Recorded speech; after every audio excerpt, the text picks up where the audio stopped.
Chapter 59. The messy and dangerous study room immediately disappeared. Ryudo was in a corner of the school where no one was around.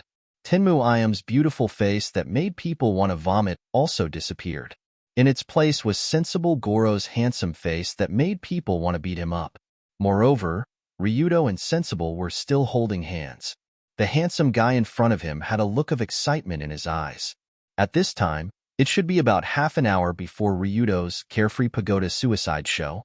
He had just negotiated with Sensible and shook hands with him. Even the martial arts mercenary group sent by Iam didn't appear. Phew. I've never felt the school's atmosphere was so friendly. Sensing that he had finally left the devil's den, Ryudo couldn't help but take a deep breath. He felt his whole body was energized. At this time, Sensible asked with a smile, "Ryudo, actually as the quasi-second generation of the Rulon group, I can understand why you want to deal with the government. But where did the Tenmu group come from?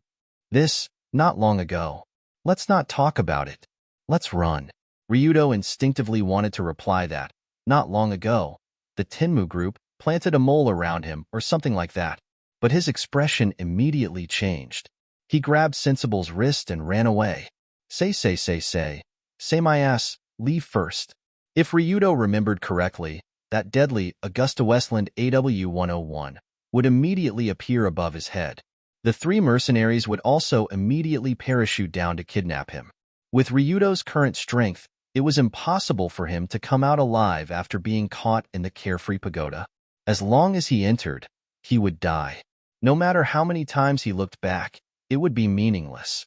So the first thing to do now was to leave this place. This wasn't escaping, but a strategic shift. But when Ryudo pulled him away, Sensible naturally showed a confused expression. What the hell? Just a moment ago, we were still happily shaking hands and chatting to improve our relationship, and the next second, we suddenly started running. Could it be that running was also a way to improve their relationship? But wasn't he running a little too fast? This was the first time he had seen someone use a 100-meter sprint to cultivate a relationship. In the blink of an eye, the two of them rushed out from the corner of the school and came to the side of an old teaching building that was rarely used. Huff, huff, huff. Ryudo? Don't ask questions. Listen to me first. Right now, the people from the Heavenly Eye group are rushing over here to capture me. Hurry up and head over there to avoid being implicated. But before Sensible could finish his sentence, Ryudo quickly said to him and pointed in the direction of the school gate. What? Tenmu groups? It can't be, right? Just as Sensible bent over to catch his breath, Ryudo had already waved his hand and quickly ran into the old teaching building. Of course, if he really wanted to run, it was naturally the easiest to run with Sensible to the school area with a lot of people. Although the mercenaries of the World Dueling Force dared to chase into the school, they didn't dare to start a massacre here. After all, the nature of the situation was completely different. Then why did Ryudo run to the old teaching building when he knew he could retreat? The reason was simple. Running away wasn't Ryudo's style. He planned to launch a wave of furious counterattack here. After all, he had just been crazily abused by Iam and was forced to commit suicide in front of her. Right now, Ryudo's heart was also filled with anger. Heavenly Eye Iam, after suffering so much from you, I'll take back some interest from your subordinates. Gotcha. Ryudo, who was hiding in the corner of the old teaching building, took out his handgun from his equipment slot and pulled the safety. There were 3 enemies. Although they were all experienced mercenaries, they didn't have firearms. The most important thing was that the goal of the World Dueling Force mercenaries was to capture Ryudo alive, not kill Ryudo. In this case, the initiative was in Ryudo's hands. After all, if I can beat you to death, why don't you try beating me to death? In addition, this was Ryudo's school. He was more familiar with the place than outsiders. This was a huge advantage. After careful calculation, it was equivalent to having the right time, location, and people on his side.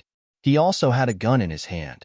There was no reason for him to not dare to fight with the 3 mercenaries. At the same time, the 3 mercenaries had already jumped off the plane and were quickly following the tracks he left behind. The target is aware. He is hiding in the old teaching building at 11 o'clock. Immediately begin to isolate the scene. After glancing at the old teaching building Ryudo was hiding in, the leading Russian mercenary, Andrei, spoke into the walkie-talkie hanging in his ear. The next moment, several men dressed in school janitorial uniforms immediately appeared and hung signs saying emergency renovation at the 4 entrances of the old teaching building.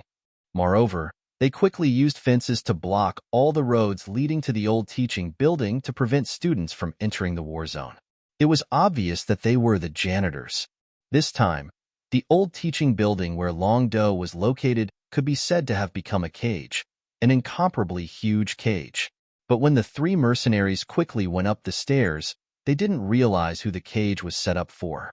However, just when the 3 wolves returned from the Middle East were hunting in a group, the husky, who was supposed to be the prey, was preparing to kill them. On the rooftop of the old teaching building, a beautiful girl wearing the uniform of the first high school was sitting on the 1-meter-tall railing, concentrating on the book in her hand. To be honest, this kind of action more or less. Tired of living? Although the old teaching building wasn't very tall, it was at least 6 stories high. The girl actually sat on the railing, and behind her was a 10-meter drop.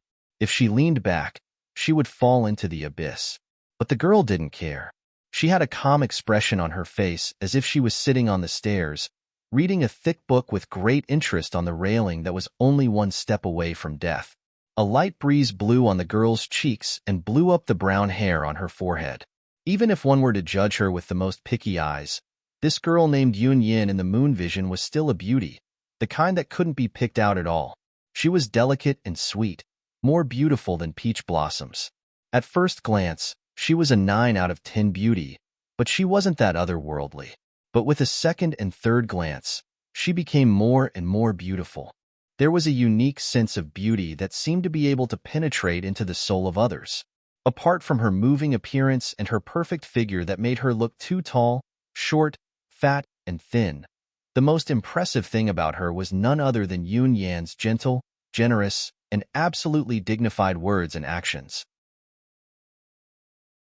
Chapter 60.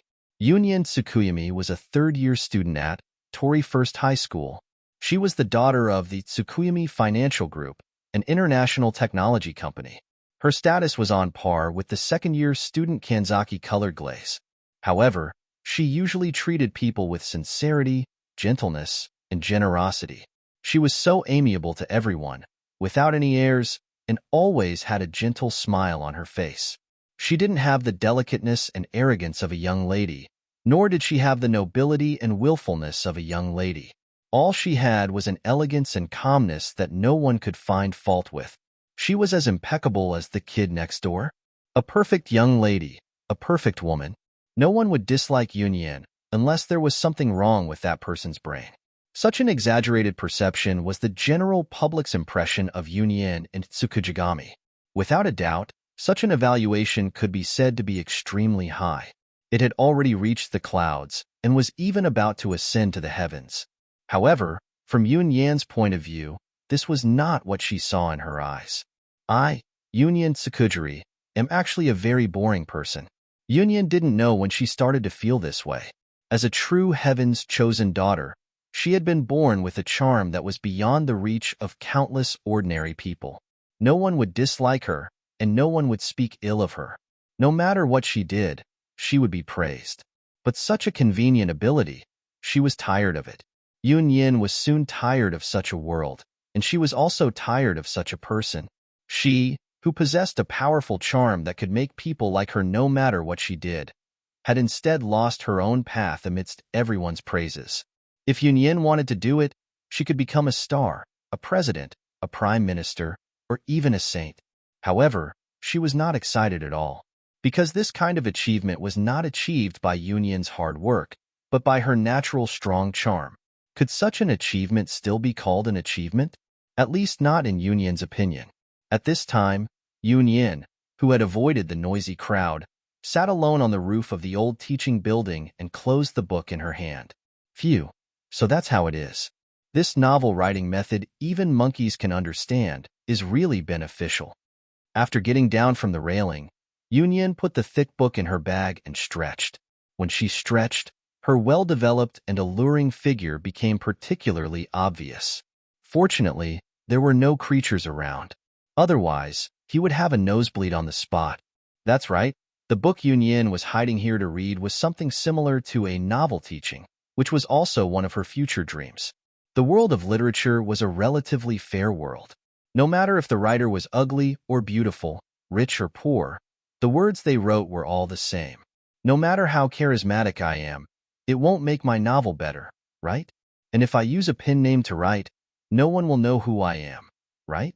So, if I can write a good novel with a pen name, doesn't that mean I'm not a mediocre person who relies on his natural charm to make a living? With such thoughts in mind, Yunyin plunged into the world of novels. Although she hadn't written for others to read yet, she was still in the exploration stage.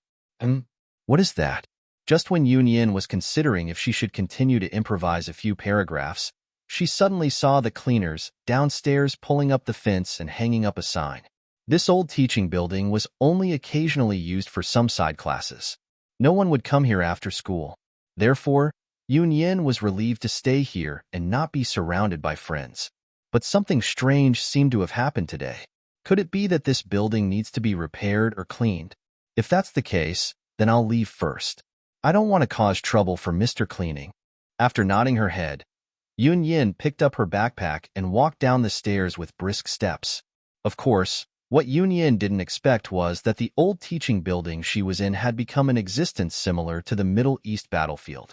A quiet teaching building, a frightening battlefield. The two merged into one at this moment, making the surrounding space feel like it was torn apart. Now it was more than an hour after the afternoon classes ended, around 4:30. The afternoon sun was quite weak. It shone through the window into the corridor of the old teaching building, rendering the already dead atmosphere as desolate as the end of the world. In this situation, Ryudo, who was hiding in the corner of the third floor, closed his eyes and concentrated on listening to the movements around him. Tap, tap, tap. Soon after, extremely light footsteps gradually came up the stairs. The footsteps were very light. If Ryudo's ears were not pressed against the wall, he wouldn't have heard it.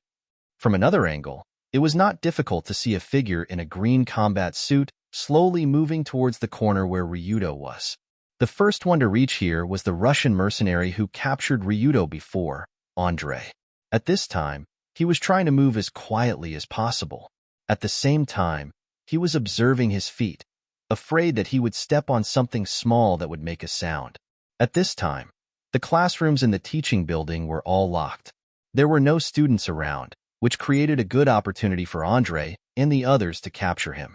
Just when he came to the corner near the bathroom on the third floor, Andrei suddenly narrowed his eyes and vaguely saw a figure hiding in the corner. Although most of the figure was hiding behind the wall, a corner of a boy's uniform was exposed. Needless to say, it was obvious who it was. He actually wanted to hide there. Too naive. Should I say, as expected of a kid?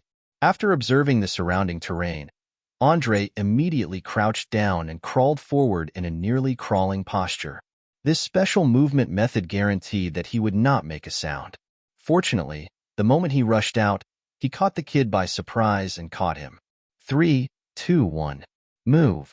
When he came to the corner less than half a meter away from the corner of the wall, Andrei suddenly rushed towards the corner, with the momentum of a tiger pouncing on a sheep. At this moment, he seemed to see Ryudo being quickly caught by him and falling to the ground crying for his parents.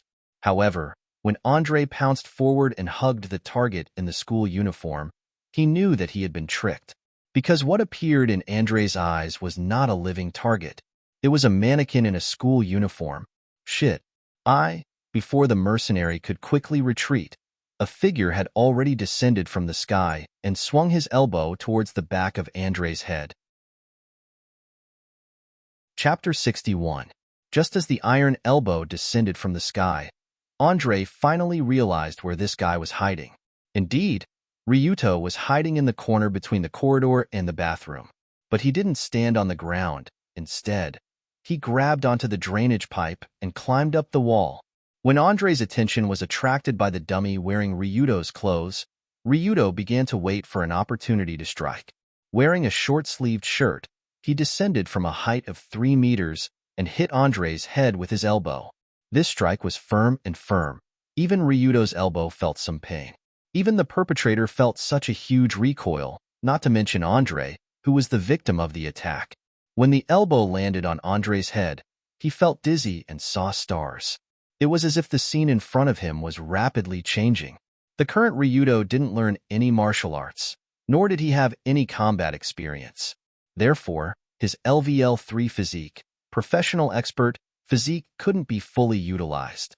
But even so, his brute strength couldn't be faked, and this elbow strike almost knocked Andre unconscious.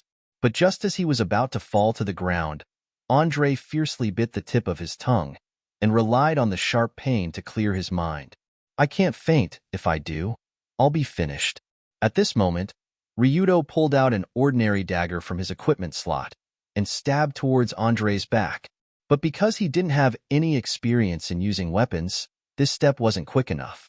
Therefore, Andre decisively slammed backwards with all his might. The back of his head viciously slammed into Ryudo's face. This could be said to have fully displayed the rich combat experience of this seasoned mercenary.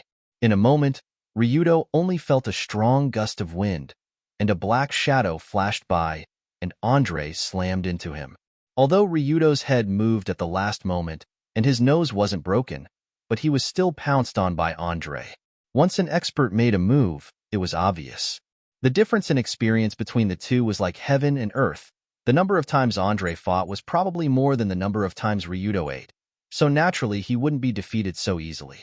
After pinning Ryudo to the ground and taking away the dagger in his right hand, Andre's eyes revealed a murderous glint. He sneered, "Stinky brat. Don't tell me you think," bang. But before Andre could finish his sentence, a muffled gunshot sounded from his abdomen. Suddenly, a sinful bullet penetrated his skin, muscles, and deep into his organs, and stirred up the inside of his body. What's going on? He didn't have a gun in his hand? Andre's mind was filled with questions the moment he was shot in the abdomen and fell backward. When he pinned Ryudo to the ground, Andre was 100% sure that Ryudo's left hand was empty, and there was no place for him to hide a gun under his shirt and pants. Of course, the premise of this theory was that Ryudo didn't have an equipment slot that could allow him to take out his equipment at any time. Unfortunately, he did. At this moment, Long Do, who stood up from the ground, sighed. He turned around and ran towards the 4th floor without looking back. Originally, he didn't want to use a gun to finish him off, but now it was troublesome. In Ryudo's plan, he should be able to finish off the first enemy with an ambush, and there was no need to use a gun. On one hand, the gun would make noise and expose his position, and on the other hand, he didn't have a lot of bullets. When he took the pistol from Yamamoto, the number of bullets in the magazine wasn't full. There were only 4 bullets in the magazine. After killing Andre with one shot, there were only 3 bullets left in the magazine, and this number could only be described as not optimistic. There were only 3 bullets, but there were still 2 enemies. With Ryudo's amateur level of gun skills, unless it was close range like before, he didn't have the confidence to take down 2 professional mercenaries with just 3 bullets. Just as Ryudo ran toward the 4th floor, the other 2 mercenaries quickly came to the location of the gunshot. It's hopeless, a 7.62mm bullet, shot at a very close range. The target should have a Black Star-type pistol. After seeing Andre lying on the ground with blood oozing out of his abdomen, one of the mercenaries quickly went over to check the wound, and then shook his head at the other mercenary. Since the target has a gun, then he should continue to fight back and won't run. If that's the case, we just need to move together. Although one of their teammates died on the spot, the 2 mercenaries didn't seem to be affected at all, and they calmly formed a small team and continued to chase upstairs. After all, they had seen too many situations like this on the battlefield. Moreover, knowing that the other party had firearms, the 2 mercenaries also took out some real weapons, such as the special ejecting dagger hidden in their trousers. The blade of this ejector dagger was first installed on the handle, and when needed, it could fly out at a speed of more than 60 kilometers per hour under the action of a spring. On special battlefields where firearms were inconvenient, this thing was the favorite of the mercenaries, and it was impossible to defend against within 10 meters. But for the current Ryudo, compared to the 2 mercenaries chasing downstairs, the most troublesome thing was the beautiful figure that suddenly appeared in front of him. Everything happened in an instant. When Ryudo just walked to the corridor on the 4th floor and was about to head to the 5th floor, a beautiful girl carrying a backpack leisurely walked down the stairs. Who is it? Instinctively, Ryudo immediately raised his gun, but he saw a familiar face. The moment he saw the face, Dragonhead was stunned. The long brown hair that was as soft as clouds, the beautiful face that exuded radiance like the Holy Mother, and the huge slime that almost broke through the binding of the clothes. Even in this world, there weren't many beauties of this level. The only one who possessed all of these characteristics was Yunyin in Eugene. This was Dori First High School, and Yunyin Tsukini was a 3rd grade student in this school, so it was normal for her to be in the school at this time. But why? Why did this young lady come to this remote old teaching building at this time? Just when Ryuto looked at Yunyin as if he saw a ghost. She was also stunned for a moment, then she looked at the black muzzle in Ryuto's hand. After a moment, Yunyin said with a smile, "Student, are you playing a gunfight game? But it's not too good to point a gun at others in this place." Before Yunyin could finish speaking, a green beret could be vaguely seen at the bottom of the stairs behind them. It was obvious that the 2 mercenaries had caught up to them. Chapter 62. Now, there was Yuejian Yunyin blocking the way in front, and those 2 mercenaries blocking the way behind. Ryuto, who was stuck in the middle of the stairs, could only sigh helplessly. He quickly put away his pistol and rushed over to Yunyin and carried her up to the rooftop. This is not right. Everything happened too quickly. When Ryuto carried Yunyin in a princess carry, she instinctively wanted to press a button. But when she saw Ryuto's serious expression, she immediately stopped. Words can deceive people, so can expressions, but the nervousness of being in the middle of a battle is definitely not something that can be faked. Therefore, Yunyin immediately sensed that this boy did not want to do anything strange to her, but wanted to carry her to escape. Wait, isn't this Ryudo Kiryu? At this moment, Yunyin finally recalled the face that had attracted a lot of attention today and the name that seemed to have been cursed. After all, in Dori No. 1 High School, Ryudo's fame was actually on par with Colored Glaze, Yunyin, and other famous people, but they were all infamous. In Yunyin's impression, Ryudo Kiryu should be a big hoodlum with triangular eyes, aquiline nose, sharp chin, monkey cheeks, ferocious eyes, ferocious face, and yellow hair. However, the person who was carrying her and running forward with all his might was not such a person. Now Ryudo's face was solemn, showing off his handsome facial features incisively and vividly. Moreover, his eyebrows were filled with the valiant aura of a warrior on the battlefield. Originally, Ryudo's appearance was not bad, and now that his charm was at the level of LV2, excellent passerby, he naturally did not look annoying. Moreover, the environment that suddenly became tense provided Yunyin with a feeling similar to the suspension bridge effect, which made her feel a little excited all of a sudden. This feeling, could it be? After realizing that her emotions were stirred up for the first time in a long time, Yunyin took a deep breath and whispered in Ryudo's ear. "Ryudo classmate, can you explain what is going on?" Yunyin's voice was gentle and melodious, especially when it sounded in his ear. He could feel the heat sweeping across his earlobe, making him feel like he was in the clouds. However, Long Do, who was on the run, was in no mood to enjoy the woman's gentleness. Instead, he hurriedly replied, "There are 2 kidnappers chasing after me. This teaching building has become a battlefield. You must leave immediately." As he spoke, he had already carried Yunyin to the stairs at the other end of the building. At the same time, the 2 mercenaries had already appeared at the staircase. Both parties were only separated by a few hundred meters of the corridor and looked at each other from afar. "Go down. Don't look back, and don't tell anyone about this." After putting Yunyin down at the stairs, Ryudo reminded her while quickly pointing at the road below, indicating that she should leave quickly, and he was ready to run up the stairs. "Wait, Ryudo classmate." But before the dragon head ran 2 steps, Yunyin suddenly reached out and grabbed his sleeve. Long Do was scared out of his wits because the 2 mercenaries were closing in on him at a speed visible to the naked eye. He could only continue to say seriously, "Miss, this is not a joke. Hurry. I know the 2 kidnappers are real, and you are really being chased, so you don't have to run. I can help you solve the problem." "What? You can help me solve the problem?" After hearing Yunyan's words, Ryudo's head couldn't help but have a big question mark. Although in the original work, Yunyan was also a miss of the same level as Colored Glaze, she didn't seem to have a guard like 16 Nights dancing costume by her side. But at this moment, Yunyan quickly took out a small button, switch from her pocket, and pressed it without hesitation.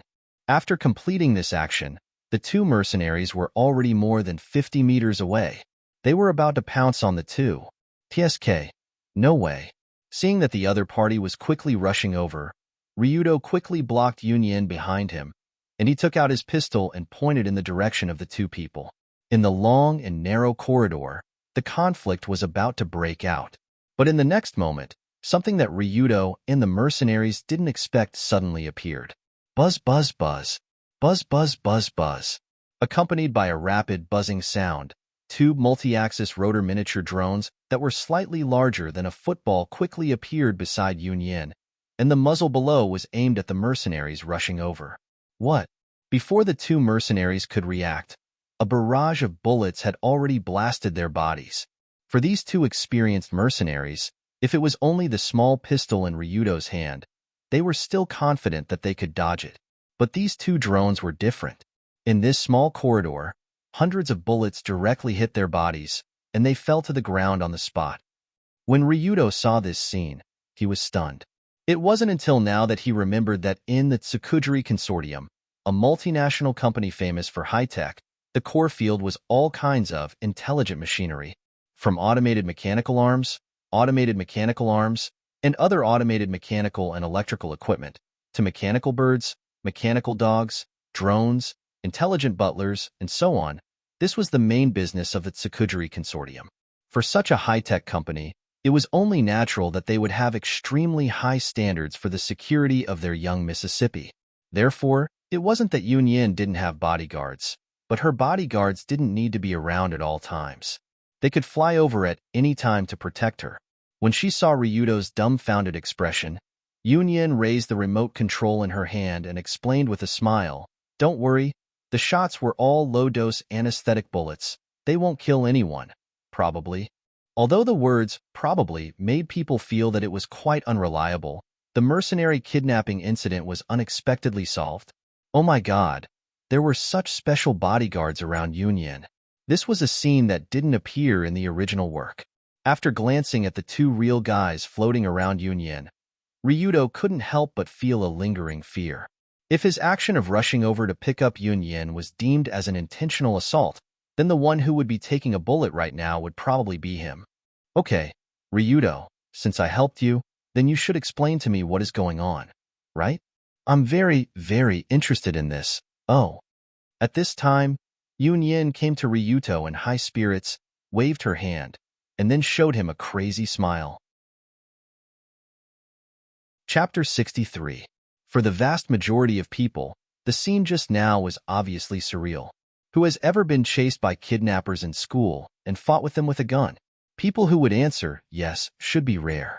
After all, this should only be seen in movies, TV series, novels, and manga. But if such a scene really appeared in front of the eyes of ordinary people, then they would be shocked to the point that their legs would go soft.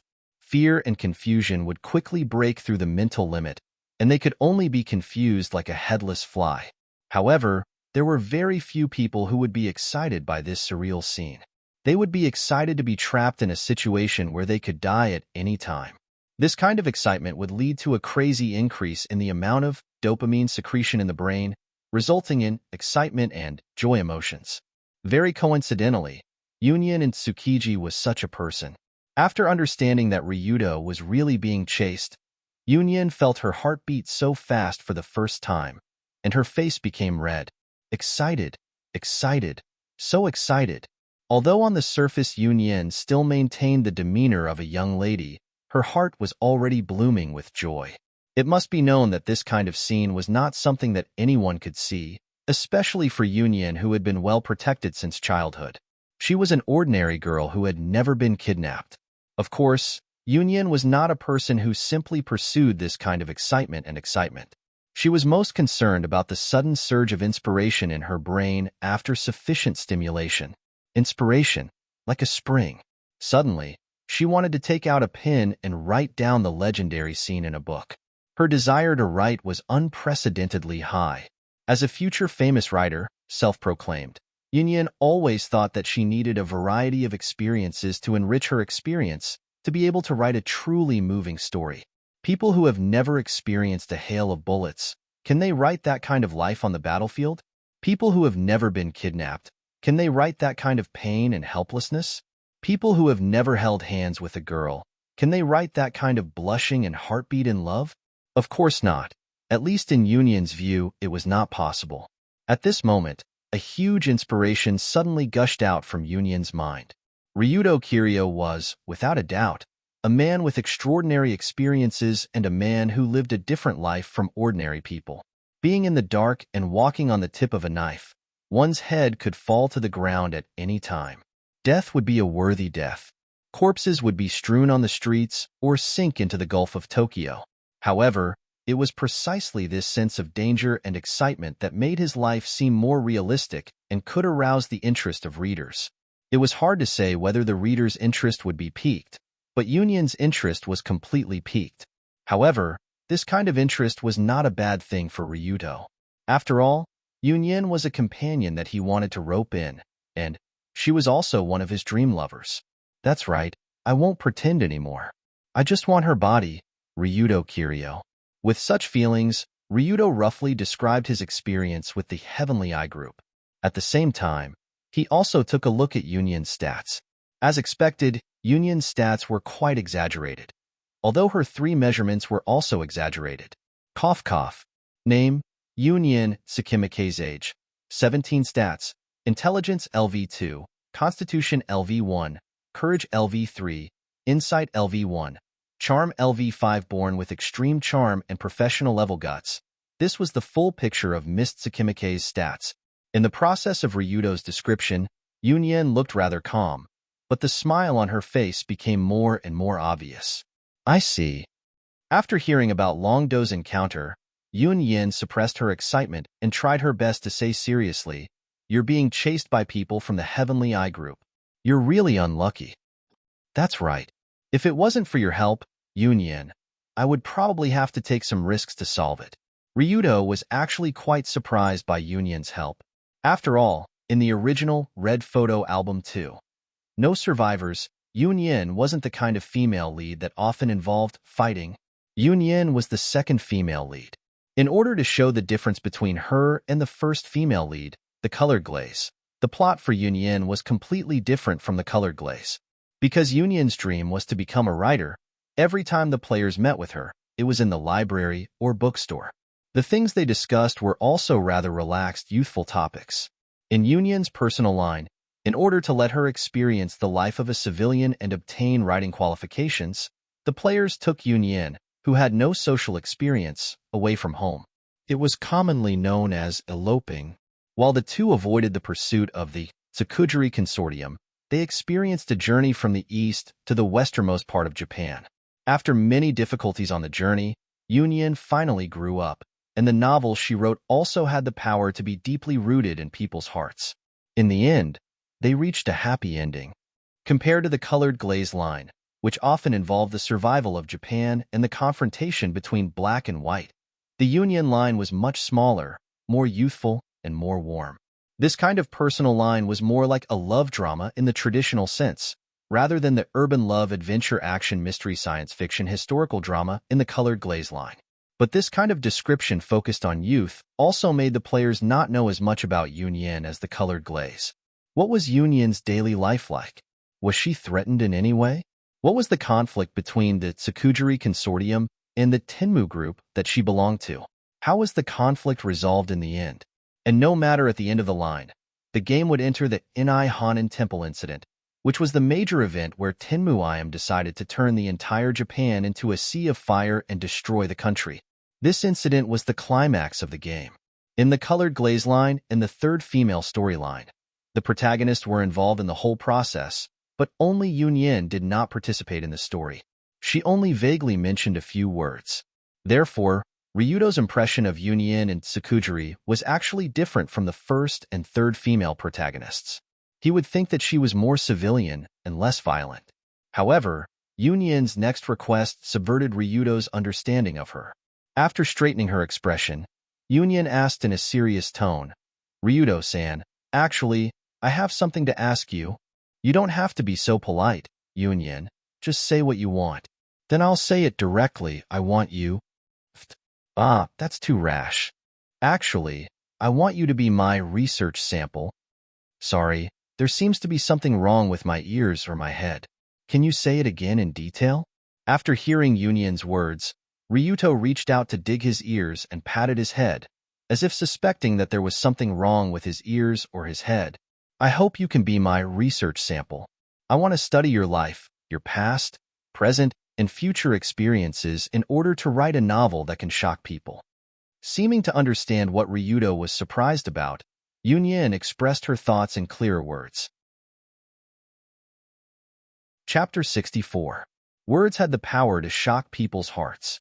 Anyone who had read Crystal Duckweed Rose, a Tanuki's Chronicles of Buddha, Young A. Bing, Elves Are Not Creatures in a Pond, and other literary masterpieces would have felt the shock that went deep into their souls. However, such words were not something that ordinary people with ordinary experiences could write. Therefore, Yunyin's intention at this time was obvious.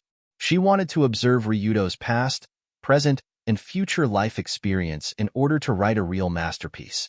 "I plan to name this book with you as the protagonist, starting from the Tokyo villain. What do you think?" When talking about her novel plan, Yunyin's eyes flashed brightly, as if there was an entire universe in her pupils. On the other hand, Longdo didn't know whether to laugh or cry as he replied, "That, how can I not be crushed? Can you leave me a whole corpse?" "I see. Then let's change it to Extreme Watchman." "No, I can't say the reason, but in short, this name won't do."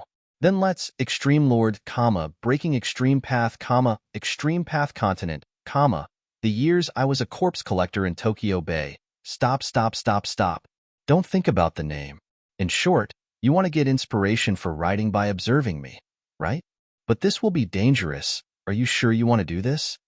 When Yunyin began to excitedly jump out book titles that were full of déjà vu, Ryudo reached out and stopped her. Although he planned to let Yunyin join his team, Ryudo only wanted her body, and he also wanted to use the power of the Tsukumori Consortium behind her. But if he wanted to let Yunyin observe him at close range, it would inevitably involve her in some dangerous moments, such as just now. But Yunyin shook her head and said firmly, "Don't worry, I know what I'm doing. And you saw it just now, I'm not a weak person." When Yunyin pressed a button just now, the two drones flew over and buzzed. It could be seen that she wasn't trying to maintain her image, but that it was the truth. In that case, Ryudo agreed to Chen Yushan's request and became her observation specimen. Although this title didn't sound very nice, the things involved weren't complicated. Normally, Yunyin would at most chat with Ryudo from time to time, or record some of his life through the reconnaissance drone as material for her writing. On the other hand, Yunyin would pay Longdo half of the book's royalties as the standard fee, although Longdo didn't expect to get this money. After all, in Ryudo's opinion, Yunyin's writing skills were really weird. For the next 2 hours, Ryuto was dragged by Yunyin to the rooftop to enjoy the novel she wrote before. The two sat very close to each other while reading. Ryuto could smell the sweet fragrance around him at any time, and he could even see Yunyin's long eyelashes. However, even so, Ryuto's expression was still very stiff because the things written in the notebook in his hand really didn't know how to give a fair evaluation. In fact, Yunyin's academic performance was quite excellent, and her literary foundation was okay, but her brain circuit in writing was a bit strange. For example, in the novel, the female protagonist chose to buy silver jewelry from a silverware shop in order to make chocolate for her crush. She melted the silver and plated it on the chocolate, giving it a beautiful silver luster. Speaking of which, was this not murder? Similar strange brain circuits were everywhere in Yunyin's book. It was obviously a youth school romance novel, but suddenly, the next page appeared a mutant and the ancient god Cthulhu. After that, the male and female protagonists were recognized as the strongest mutants in history. They sat on high-tech robots that appeared out of nowhere and started a battle with the ancient god Cthulhu. While fighting, they fell in love and dealt with as many as 7 or 8 romantic relationships. From time to time, there would be some family comedies. The most frightening thing was that all of the above descriptions appeared in just 10 pages of content. After reading Yunyan's novel, Ryudo's thought was, is this really something that a normal person can write? Even if I throw a cat to roll on the keyboard, it would be more logical. But in front of Yunyan, who was extremely excited because she found a soulmate, he still couldn't say such words to spoil the mood. Amidst this incomparable torment, 2 hours finally passed. The sky gradually darkened, and the Dory first high school activity time was about to end. By the way, I've actually been too embarrassed to show the content of these novels to anyone. It's great that Ryudo is here. See you tomorrow. When Yunyan was about to leave the old teaching building, she finally turned her head and smiled at Ryuto. There was a sense of relief in her tone. When he saw senior sister Yunyan smile, Longdo suddenly felt that his 2 hours of suffering were not in vain. At the very least, his relationship with this great beauty had become much closer. Well, next, he had to take care of some loose ends. After sending off Yunyan, Ryudo called Sensible to inform him that he was safe and that he was still alive. Then, he called Narukai and the others in and let them take care of the aftermath. After all, in this old teaching building, there were 2 mercenaries and a corpse lying in the toilet waiting to be disposed of. Since these guys were in this line of work, they should have expected what would happen if they failed. Therefore, Ryudo was too lazy to deal with these trivial matters. Instead, he directly handed them over to his driver, Narukai Otani. If there were no accidents, they would be buried in the forest tonight and would never have a chance to see the light of day again. Of course, this was not the end, or rather, it was just the beginning. With Ryudo's understanding of Tenmu Ayam, she would not be discouraged by this small matter. Instead, she would continue to attack him fiercely. But in any case, as Ryudo returned to Kamishimachi in his black car, this incomparably magnificent day finally came to an end. How many things had happened today? Even Ryudo almost couldn't remember. So tired, bastard. Is going to school such a terrible thing in this world? As night fell, Ryudo laid on the bed in his room after a quick dinner. He looked like a salted fish that had exhausted its energy. Young Master Ryudo, are you asleep? Just when Ryuto was about to lie down and rest early, Consultant Fujiki's familiar voice sounded from behind the door. Ah, I'm not asleep. What's the matter? Nothing big. It's just that the group leader wants to meet with you. He seems to have something to talk to you about. Oh, then what? Group leader? Rulon Group Leader Hitoshi Kazuma? My father? Want to meet with me? When he heard this sudden news, Ryudo's face couldn't help but show a complicated expression. Chapter 65.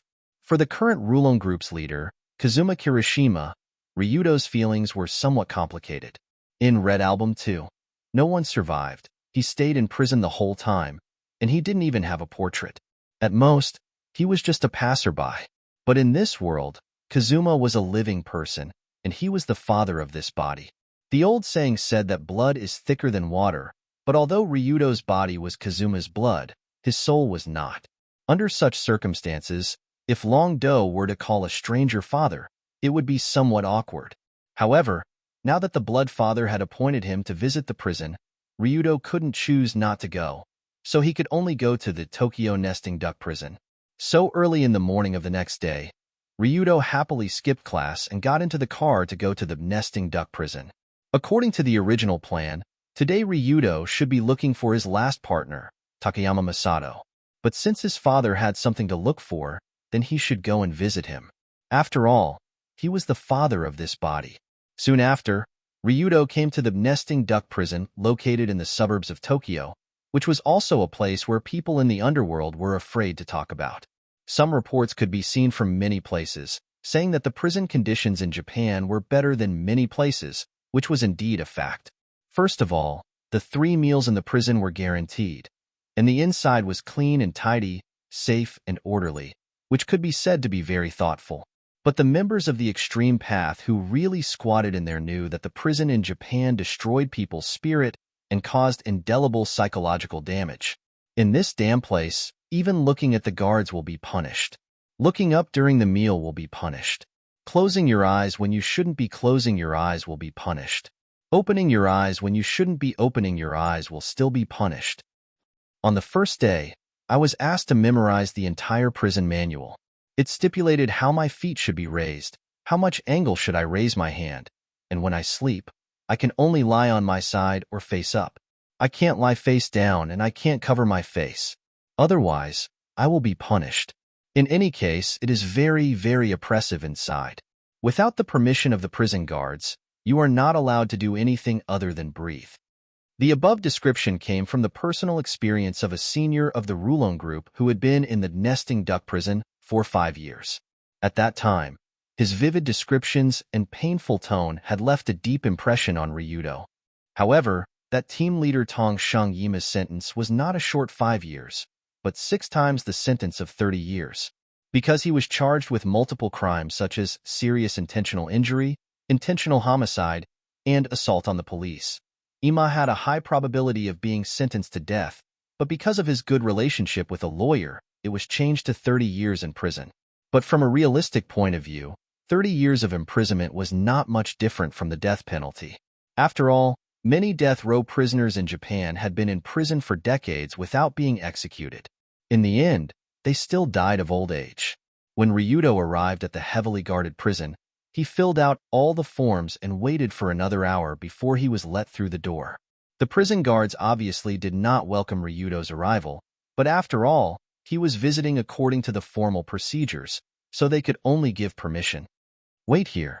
After coldly leaving such a sentence, the guards stood next to him and stared at Ryudo with the eyes of a prisoner. From the appearance, Ryudo's dyed yellow hair did indeed look like a delinquent youth. In addition, he had a close blood relationship with the prison's big criminal, Tong Shang-yima, which naturally made the guards nervous.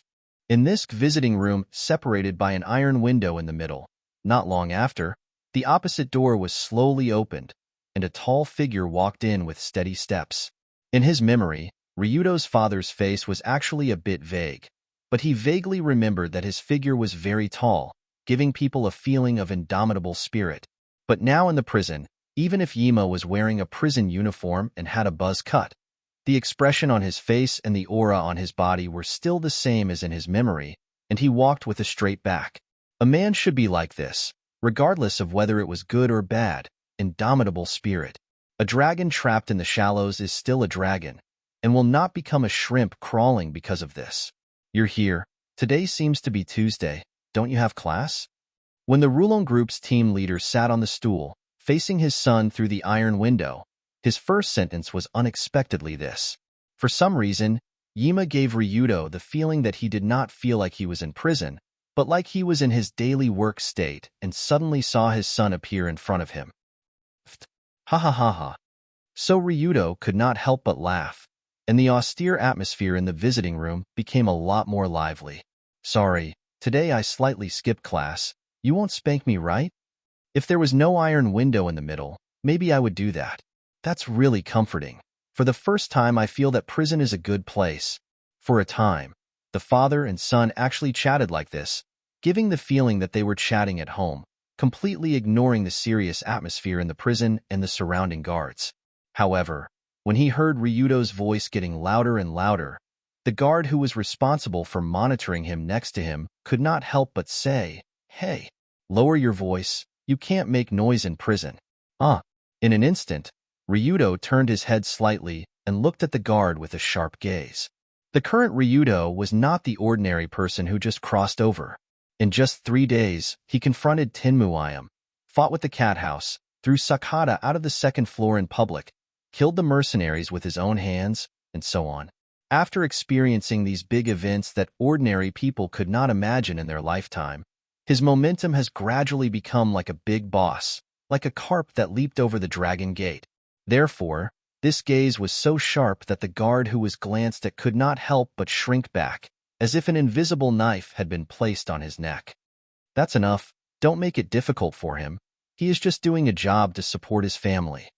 After noticing Long Do's actions, Ima slowly opened his mouth to stop him. It's okay. I don't plan to do anything, don't worry. You don't plan to do anything? Or have you already done it? I've heard about the incident with Sakata. Although Yima was a little happy to see his grown-up son after a long time, he still put on a serious expression and mentioned the business he wanted to discuss with his son. Chapter 66. 3 days ago, the young master of the Rulon group, Ryudo Kiryu, single-handedly resolved Sakata Minoru's rebellion. Not only was this miraculous deed widely spread outside, even the people in the Nest Duck prison were secretly discussing it. With Akima's identity, he naturally had his own channels to collect information, and he was more aware of the ins and outs of the matter. After understanding that his father was about to get down to business, Ryudo also nodded solemnly and replied, "Indeed, after all, there are some things that have to be done. I understand.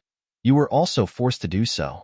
I can only blame myself for not dealing with things properly before coming in." As for Sakata's rebellion, Ikima actually didn't expect it beforehand, and now that he thought about it, he felt some lingering fear. Although his son was sitting in front of him, alive and kicking, Ikima could also imagine how much bloodshed he had experienced before coming here alive. If Sakata had colluded with outsiders, then the first thing he would have done was to eliminate Ryudo. But Ryudo was not killed, but instead, he killed Sakata. This ability was far beyond Ikima's understanding of his son. "I've always wanted you to stay away from extreme Tao, stay away from the Rulon group, and live an ordinary life. But now it seems that I was too naive." Having said that, Ikima couldn't help but sigh, and at the same time, he unconsciously shook his head. Ikima lost his parents when he was young and spent his youth in an orphanage. Later, he was adopted by an extreme Tao boss, and since then, he embarked on the path of extreme Tao for his adoptive father. As for his life, although he knew that he had always been on the wrong path, he never regretted it. Because from the beginning to the end, Ikima had no other choice. Whether it was because of friendship or loyalty, he could only go down this path to the end. Once you entered the extreme Tao industry, you could not leave it for the rest of your life. It was precisely because he knew that this path was a dead end that Ikima did everything he could to get Ryudo out of it. But now it seemed that this was impossible. Even if Ichiro was dead, as long as the Rulon group was still around, there would be people who wanted Ryudo's life. Even if the Rulon group was gone, many people would not let go of Ryudo. He still had to die. However, after hearing his father's words, Ryudo shook his head and smiled. "You're right. It's just that the enemy is too strong." The enemy? The one behind Sakata? Although Yima didn't know about the existence of eternal concubine Amami, but from the matter of him going to prison, he could also feel that there was a huge invisible hand behind him pushing everything to happen. That's right. Your imprisonment should also be caused by that person. Unless we can match her, we won't be able to live according to our own wishes. At this point, Ryudo couldn't help but look up as if he wanted to see the distant sky through the ceiling of the visitation room. Whether it was Ichiro's predicament, Ryudo's predicament, or Colored Glaze's predicament, in the end, it was caused by the lack of strength. Only with sufficient strength could humans freely choose their own way of living and not be forced to go with the flow by the general trend. Suddenly, Ryudo said, "Pops, I will find a way to get you out of here. You shouldn't continue to be imprisoned like this." "I'm afraid it's a bit difficult. It's not a question of whether it's difficult or not, but whether it's necessary." In this cold, nesting duck prison, Ryudo stood up and looked at his father for the last time. He smiled and said, "I'll go first. I hope to see you outside soon." After saying this, Ryudo looked at the guards with a, "Are you trying to break out of prison?" Under the vigilant gaze of the guards, he swaggered out of the door and enjoyed the prestige of a gangstar. Wait.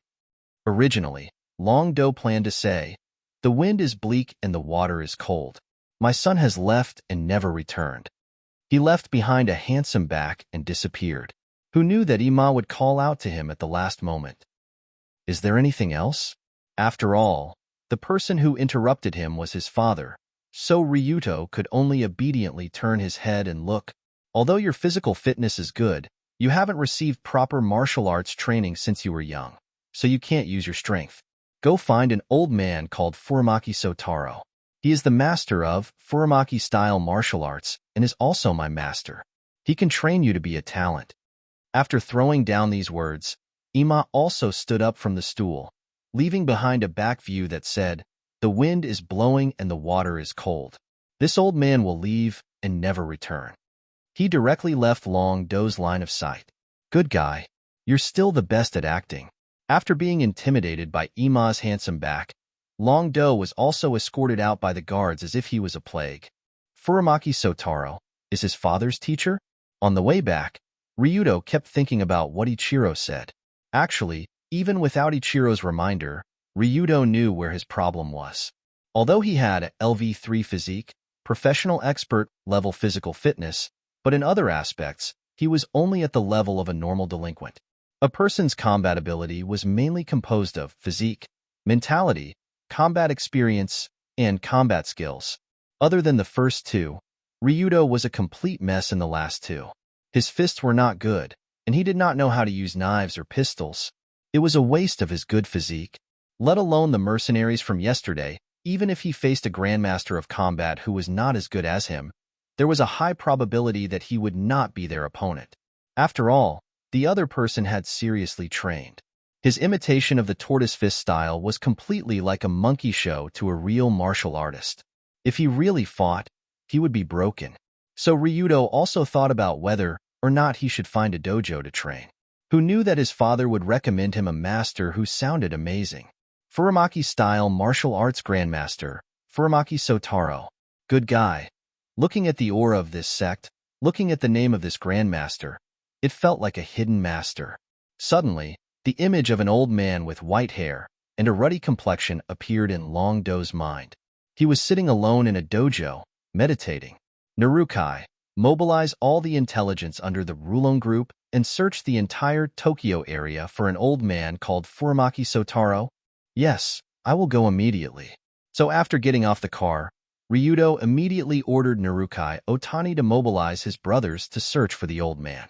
After all, the Rulon Group's intelligence network was very powerful. It should not be difficult to find a master with a name. In fact, it was not difficult. On the same night, Ryudo received the whereabouts of the Grandmaster, Furamaki Sotaro, and according to his brother's report, the Grandmaster was now dancing in a nightclub. Chapter 67. The night was special for the Japanese. It was a good time to free themselves from the busy work and take the initiative to indulge in the bright neon lights. Especially at night in Tokyo, it was usually bustling with BMWs and cars. Even in the early morning of the next day, many main streets were still brightly lit. Among them, Ginza was undoubtedly an area rich in nightlife. Around 9 o'clock in the evening, it was the time for bars and nightclubs in Ginza to open. At night, colorful neon lights and fluorescent lights flickered, as if drowning people in the dazzling light and shadow. Just as the night in Ginza gradually became deep, a low-key black car slowly drove to a karaoke hall between 7 Chosum and 8 Chosum. There were quite a few high-end nightclubs in the Ginza area, and this hula jump bar karaoke hall was relatively low-end, so it also gathered a lot of embarrassed guests. Second Hokage, this is the place. As Narukai Otani opened the door, his direct superior, Ryudo, slowly walked out of the car and stood at the door of the hula jump bar karaoke hall.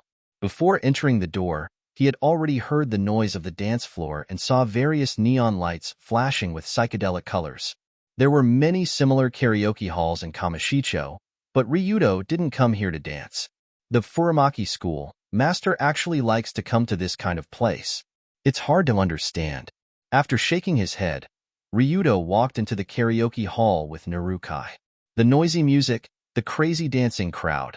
Such a place was a bit noisy for Ryudo, and he didn't like it.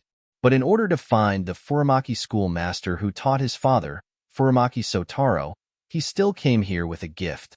Speaking of Furamaki Sotaro, this person was actually not difficult to find. People who often hang around in Ginza have probably seen such a strange old man. When Ryudo saw that figure on the lively dance floor, it was not difficult to understand why he had left a deep impression on so many people. The appearance of this Furamaki sect grandmaster was very different from what he had imagined. From the outside, Furamaki Sotaro looked like an ordinary old Japanese man. He had a short stature and a thin body. His face had a pointy mouth and monkey cheeks. He had the face of a monkey from Mount Ame. A wisp of a coquettish mustache was combed into the shape of a brush and hung down below his chin. His pale hair was tied into a bun, and the clothes he was wearing were also the old style of the workers of the Showa era. To put it bluntly, Furamaki Sotaro not only did not have the demeanor of a master, but his appearance and dressing were also out of place in this noisy nightclub. So much so that Ryudo and Narukai could see the old man swaying his body on the dance floor even from a distance. From the perspective of the 5 attributes, this Grandmaster's attributes were really a bit awkward. His attributes were like this name: Furamaki Sotaro, age 69 years old. Attributes: Wisdom LV2, Physique LV2, Courage LV4, Insight LV4, Charm LV1. Well, in addition to his courage and eyesight, his physique did not look like a martial arts expert at all. Of course, it may be related to his age. This guy, is he really the leader's master?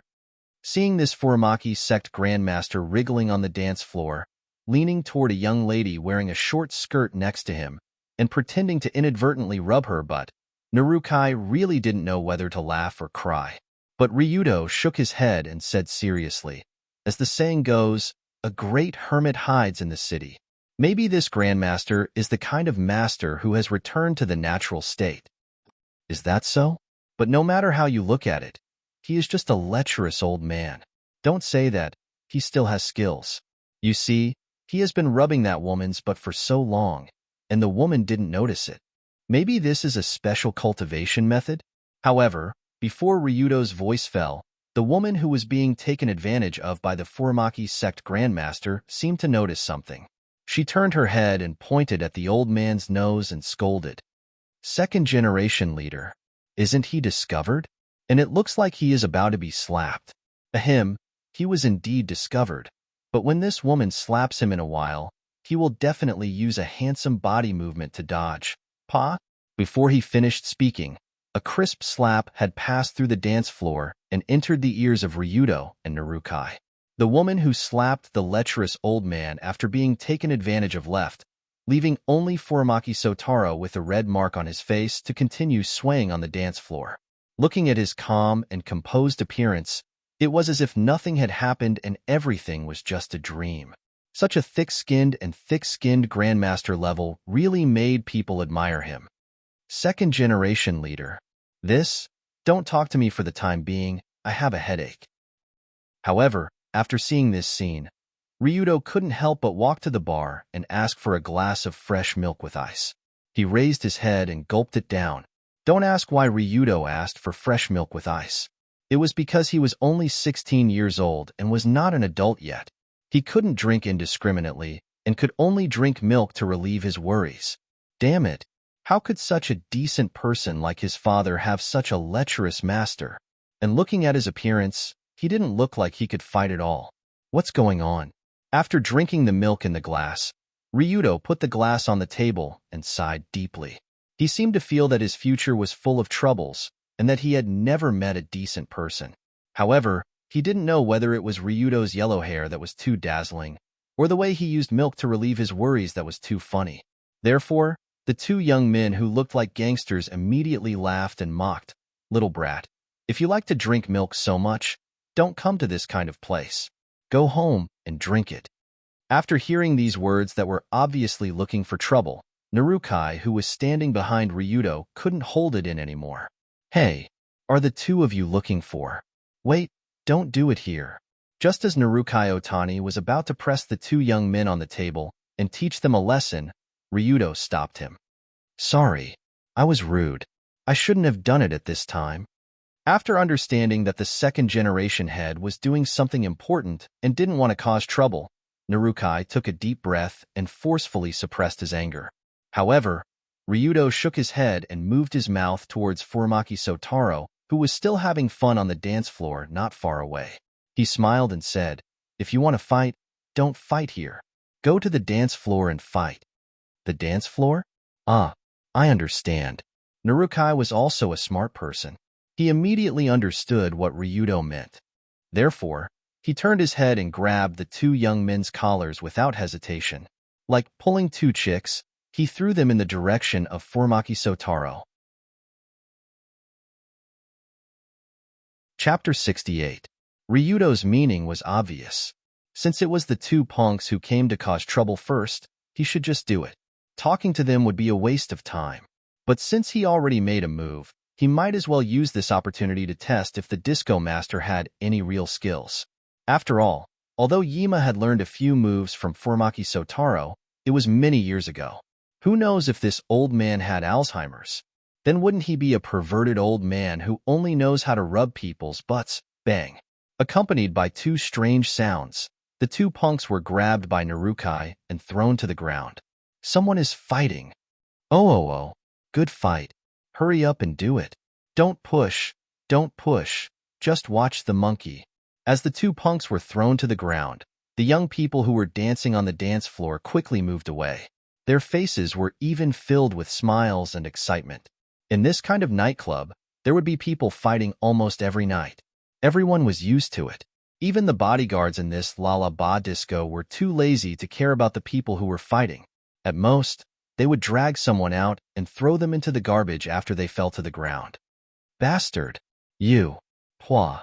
The two punks who were thrown to the dance floor by Narukai immediately tried to stand up and fight, but the former directly kicked the unlucky guy on the left in the chest. Although Narukai Otani's current identity was Ryudo's assistant and driver, he was still a veteran in the underworld for many years. Fighting was a common occurrence for him. His kick was fast and ruthless. It was full of momentum. It kicked the guy back like a rubber ball. The most important thing was that Furamaki Sotaro was right behind this guy.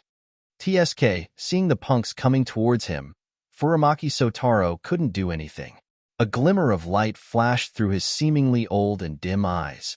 His entire body flashed to the right with a strange movement technique, nimbly avoiding the unexpected disaster that was about to crash into him. This good guy. At this time, Ryudo, who was carefully watching Furamaki Sotaro, couldn't help but light up. Just now, the old man's movement was very smooth, like a fish in water. In a flash, he bypassed the crowd and arrived at a safe place. Expert, definitely an expert. Even though Longdo's eyes were fixed on the old man, he still couldn't see how the old man moved. He only felt the old man's figure disappear with a whoosh. Wait, gone? Where did he go? When Longdo came to his senses, he realized that Tai Lang of Gu Mu Zong had already disappeared into the bustling crowd behind him. No, I have to catch up with him. So Ryudo's figure also quickly rushed in that direction. He directly used his hand to push the crowd and crazily squeezed inside. There were still cheers and shouts coming from the dance floor behind him. Obviously, Narukai was still happily educating the two punks. But Ryudo had already rushed out of the disco's back door in the blink of an eye and came to a slightly gloomy alley. In Tokyo, there were many maze-like alleys with many twists and turns. Many of them were gathering places for vagrants or punks, so ordinary people wouldn't casually enter here. The moment Longdo entered the alley, he saw a few rascals surrounding him and sucking on something. Then, those rascals looked at him strangely. If ordinary people were looked at by this group of drug addicts, they would inevitably feel fear. But Ryudo didn't hesitate to respond with a cold snort. In his view, this group of people with cerebral palsy hiding in the alley was a group of garbage. A group of social garbage that was dirty wherever they went. They were worse than animals. So Ryudo turned his head and looked at the other side of the alley.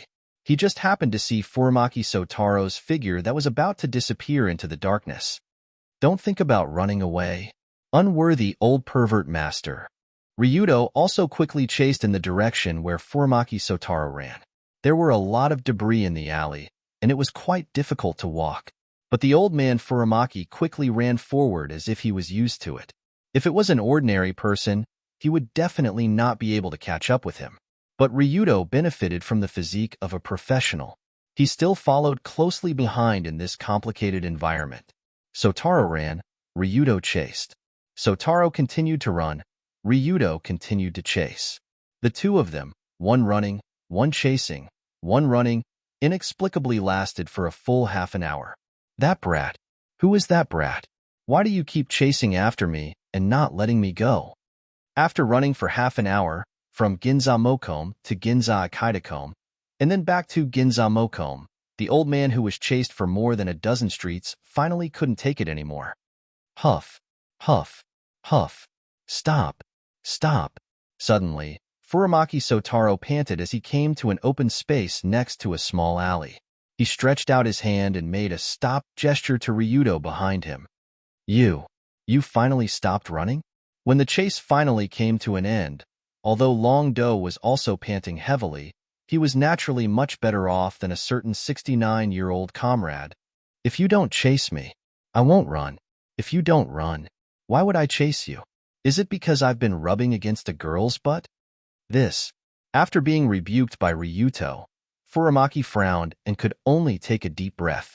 After taking a deep breath, the old man also returned to his usual master demeanor.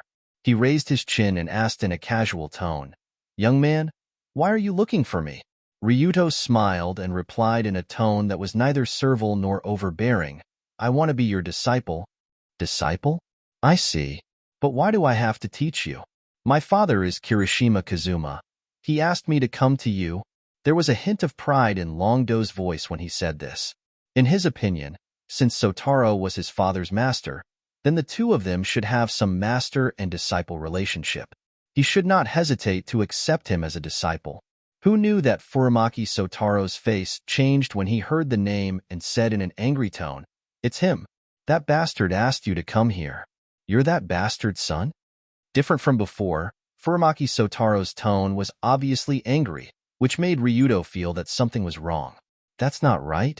Logically speaking, aren't they master and disciple? Why would Furamaki Kazuma? I'll never forget that day. Just when Ryudo was puzzled and trying to figure out the relationship between the two, Furamaki Sotaro gritted his teeth and said seriously, He dared to steal my title of Master of the Dance Floor in the nightclub. He beat me in dancing. I'm not worthy of being his disciple." What? Before he finished speaking, Ryudo's expression became very interesting, and the image of the Rulon group in his mind was subtly distorted. Chapter 69. In Ryudo's heart, what was the image of the biological father and Rulon group's leader, Kiryu Kazuma? First of all, he was an indomitable man. Whether it was his appearance, aura, or behavior, they all showed the word hardcore. People could not help but admire him. However, Furamaki Sotaro said that the disciple beat him in dancing and also took away his title of Master of the Dance Floor in the nightclub. From this short sentence, there were actually a few very important information that could be extracted. First, Kiryu Kazuma went to nightclubs. Second, Kiryu Kazuma's disco dancing skills were very good. Third, Furamaki Sotaro was a stingy person. As if he saw Ryudo's expression of disbelief, Furamaki said indignantly, "What? You don't believe it?"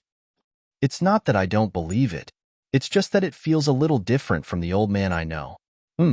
He only stopped after he got married and had a child. Before, he was completely serious on the surface, but the degree of inwardly flirtatious was not much worse than me. It seems like you still have some understanding of your inwardly flirtatious nature. How rare." Just like this, the old and the young found a place to sit down. Ryudo also listened to Furamaki talk about Kiryu Kazuma's past. According to the old man, Kazuma was not only the master of the dance floor, he played a lot of things. Not completely counting, Kazuma used to be a frequent customer of Kamishitachi's pub, massage parlor, bath parlor, PR club, casino, disco, KTV, performance hall, and other places. At the same time, he was also a master of baseball, golf, claw machine, arcade, boise, mahjong, shogi, darts, table tennis, bowling, billiards, and other small entertainment games. That guy's favorite songs were Kamishitachi's Snow Moonflower, Machine Kiss, Me Me Me Me, and he especially liked to sing with the girls in the nightclub. He was so shameless. Speaking of this, Furamaki Sotaro showed a look of disdain, because every time he went to the nightclub with Kazuma, the girls ignored him and squeezed to Kazuma's side. So that's how it is. That old-fashioned old man actually had such a wonderful past.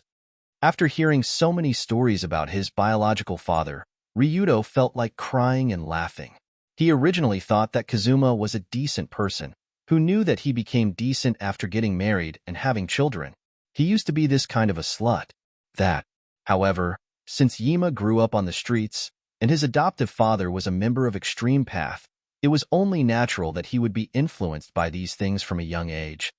What's more, after he got married, he decisively chose to live in seclusion and no longer wandered around, so Ryudo had no reason to blame him, as long as he didn't have a bunch of illegitimate children outside.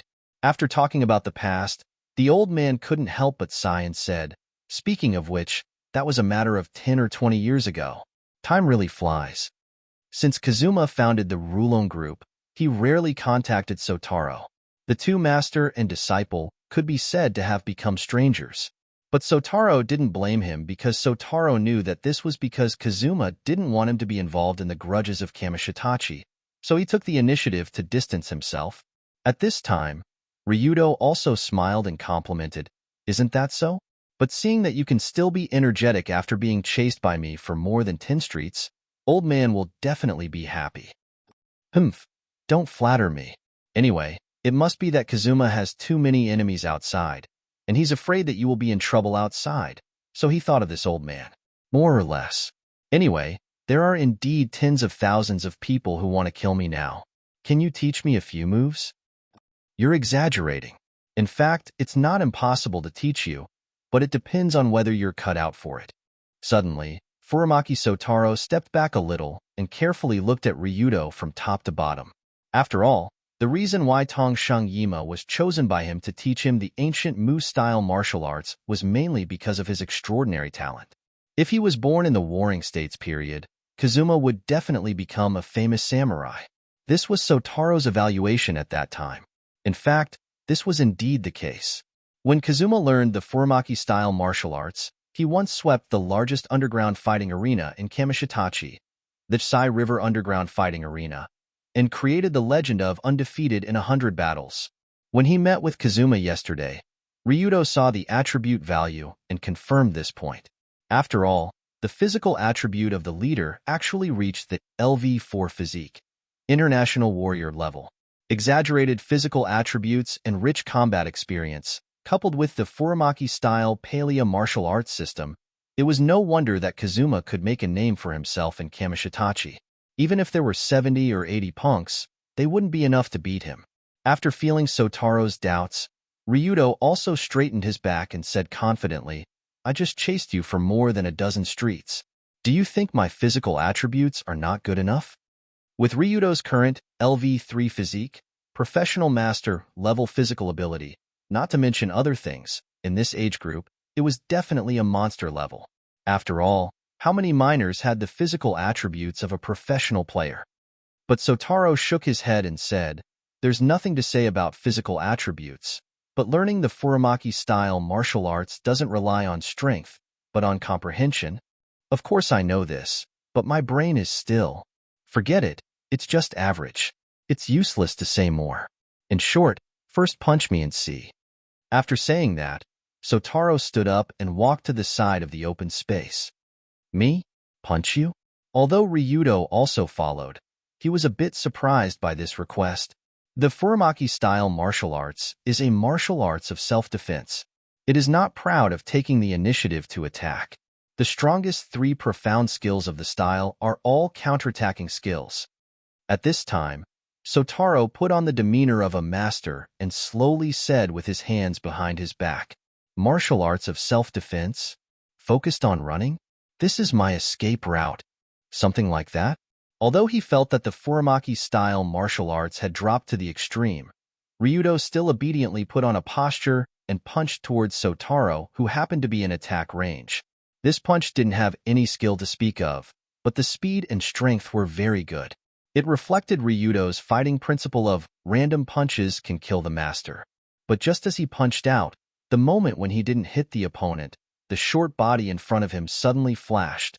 Then Ryudo's fist stopped in midair. This. In that instant, Ryudo felt as if he was hit by a body-freezing technique. His whole body was stiff to the point that he couldn't move, and his breathing also suddenly stopped. This kind of complete stagnation lasted for more than a second. How is it? Can't move, right? Seeing that Ryudo finally knelt down with his hands on his stomach, Sotaro on the side smiled and said, This is the profound skill of the Furamaki-style martial arts of the 3 profound skills. Its name is Tiger Fall. After not using this move for a long time, Sotaro's aura became completely different from before. He looked like a sect master. Chapter 70. Although the Furamaki sect was known for its martial arts of self-defense and did not specialize in active offensive moves, the power of this counterattack was terrifying enough. When Ryuto was hit by Furamaki Sotaro's ultimate skill, Tiger Fall, he felt his upper abdomen tighten. After a short pause, a sharp pain came from his abdomen, almost causing him to faint on the spot. In terms of physical strength, Sotaro, who was now close to 70 years old, clearly did not have the strength to beat Ryudo to such an extent with a single punch. The reason for such severe injuries and sudden stagnation was mainly due to the location and timing of the attack. According to Sotaro's words, this move could only hit one location, and that was the diaphragm in the middle of the human body. The diaphragm was the separation between the chest and the abdomen. Its purpose was to help the lungs breathe, helping the lungs to exhale and inhale air through contraction and expansion. The essence of ultimate skill, Tiger Fall, was a standard straight punch with a short distance and small movement. At the instant the enemy attacked, the abdomen would be hit first with the abdomen. If the location, angle, and strength were all suitable, the diaphragm that was hit would produce a transient spasm phenomenon, causing breathing to stop for an instant. The body would also become extremely stiff, and the enemy would be at their mercy. At the same time, because it was targeted at the moment the enemy attacked, the enemy would definitely charge forward when they attacked. It would feel like the enemy's upper abdomen was slammed into the fist, greatly increasing the power of the attack. Humans are creatures that have the least awareness of defense when they take the initiative to attack. Tiger Fall is to seize the moment of the opponent's attack to stop the attack and directly intercept the opponent's attack. This way, we can achieve the goal of stopping the battle. Seeing Ryudo half kneeling on the ground, looking like he was in unbearable pain, Sotaro raised his head slightly and put on a harmonious posture of, I'm good by nature. After slowly standing up, Ryudo asked while panting, Then, what if the enemy doesn't stop attacking? Then continue to hit him with Tiger Fall. Won't it stop after a few more hits? Isn't it a bad idea to continuously use such a vicious counterattack technique on others? Don't worry, this part of the body won't kill anyone. I've only used Tiger Fall 17 times on one person. Other than fainting a few times from the pain, he's fine. What a sect of martial arts of war. How kind. Ahem. Anyway, I've already taught you the basic principles behind profound meaning of skill, Tiger Fall. Now, go back and train on your own. Goodbye. Just as Ryuto was sighing about how weird the Furamaki sect was, Sotaro coughed slightly, indicating that his work was over. What? Wait a minute. That's it? Instantly, Ryuto asked in surprise. So the lesson is over after a punch and a few words? What else? Your father learned it the same way back then. That's why I said that the cultivation of the Furamaki sect requires comprehension. After staring at Ryuto with a strange gaze, Sotaro turned around and said, After a week, if you've learned Tiger Fall, come find me here. I'll teach you other profound meanings. If you can't learn them, then don't come. That means you're not cut out for this. Before he finished speaking, Furamaki Sotaro's skinny body had already disappeared into the alley like a gust of wind, leaving behind a stupefied Ryudo standing in the same spot. The cold wind blew, and the night in the small alley seemed so gloomy, just like Long Do's mood at this moment. When Long Do finally returned to the entrance of the disco, he met up with Ming Hai, who had been waiting by the car for a long time. Ming Hai was also shocked by his strange expression. Second-generation leader? What's wrong with you? Why do you look like you've been? Strangely? Nothing. Let's go back first. I'm a bit tired. What happened? Could it be that he didn't manage to catch that old man? Or did something happen? When Ryudo got into the car and the car slowly drove towards the headquarters of the Rulon Group, Narukai was still secretly observing his master's condition, afraid that something bad had happened to him. In fact, Ryudo didn't have any accidents, but he felt that his headache had increased. 1 week. To learn the Furamaki sect profound meaning, Tigerfall, in 1 week. This was an almost impossible task in Ryudo's eyes. Although that punch didn't look complicated, it was still a high-level technique known as the profound meaning. To truly master it to the point where it could be used in actual combat was as difficult as ascending to the heavens. It wasn't strange that Itsuma could do this. He was a natural-born martial artist, someone who was truly skilled in martial arts. However, Ryudo wasn't. He knew himself best. To put it bluntly, Ryudo was actually an ordinary person who didn't have a system and was only hot-blooded. As an ordinary person, it was naturally impossible for him to have the qualities of a main character in a wuxia novel who could easily learn any kind of martial arts. He also wouldn't be able to learn things so quickly. That's right. There shouldn't be any items in the system that can help me practice martial arts, right? There shouldn't be, right? With a self-deprecating attitude, Ryudo casually opened the system that he was gradually becoming familiar with. However, the moment he opened his personal page, he suddenly discovered that there seemed to be an additional column of data that wasn't there before. Now, his personal attribute panel was like this: name, Ryuto Kiryoichi, 16 attributes, Wisdom LV1, Physique LV3, Courage LV2, Insight LV1, Charm LV3. Title, Desperado, obtained after dying 3 times. After equipping, resurrection cost reduced by 20%, equipment, Black Star Pistol, normal, Taser, normal, Dagger, normal, tools, Hooligan Velcro, Hooligan Analysis Mirror skills, Furamaki style martial arts. Total assets, 6,446,000 yuan. The other attributes were nothing special, but in the panel, there was an additional category of skills. And in the category of skills, there were actually the words Furamaki style martial arts. It can't be? Does this count as me learning a skill? This? After using his slightly excited finger to open Furamaki style martial arts, a secondary page appeared in front of Ryudo's eyes. Furamaki style martial arts, skill column. Profoundness of skills, Tigerfall, proficiency 1%. Through this secondary page, Ryudo could not only see the types of skills that he had mastered, but the most important thing was that he could actually see the proficiency of the skills. It was really a pretty good support function. Although when he saw the 1% proficiency, Ryudo still curled his lips and felt a little annoyed. However, compared to this, what made him feel even more surprised was the new items in the Krypton gold market, the new items related to skills. Chapter 71. Long Do had always had a love-hate relationship with this Krypton shopping mall that didn't have a nice name but was very practical. He loves it because there are always a lot of very useful items in it, and he hates it because these things are too expensive. He can't afford many of them at all. He can only look at them and drool. However, at this moment, the Krypton shopping mall, which originally only had an item classification column, suddenly had a second classification. It actually had the words skill classification written on it. Skill classification. That is to say, he can buy things related to skills in it? Ryudo excitedly opened the skill classification column, and then he saw a lot of various skill books. Skill book. After purchasing, you can learn the skill. Repeated purchases can increase skill proficiency. After casually opening a skill book named Sao's Postpartum Care, Ryuto looked at the description below and suddenly nodded. What the hell is this skill? The description of the skill book was very simple and easy to understand. You can learn this skill after buying the first book, and continuing to buy the same type of skill book can quickly increase proficiency. It's just that the number and types of skill books in this skill classification column are really too many. At a glance, there was a dazzling array of skills, making one feel as if they had come to a museum of human skills. What are the ordinary skills?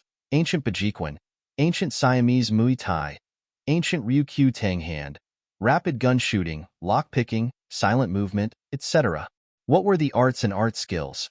Rogues Don't Die by Bare Hands, Weapon Master, Essence of Forthright Throwing, Parkour Master, Iron Bone Mastery, Bronze Skin Mastery, etc. What were the stupid skills? Guide to Soap in Prison, Soul Singer's Roar, Lands How Ramen Beef Thinly Sliced Method, One-Hit Kill Against Aliens, Golden Retriever's Hair Care, etc. What the hell? These skills were too creative. How in the world did they come up with them? After carefully reading the description of these skills, the dragon head really felt like he was watching a funny program. For example, the one-hit killing technique specifically for extraterrestrials was priced at $1 trillion. After learning it, one could kill any extraterrestrials that had descended to Earth with one hit. If this world were to be invaded by aliens in the future, Ryudo might be able to use this ability to save the world. The problem was that there were no aliens. After choosing for a while, Ryudo realized that there were some skills that were more realistic. Of course, their prices were also more realistic.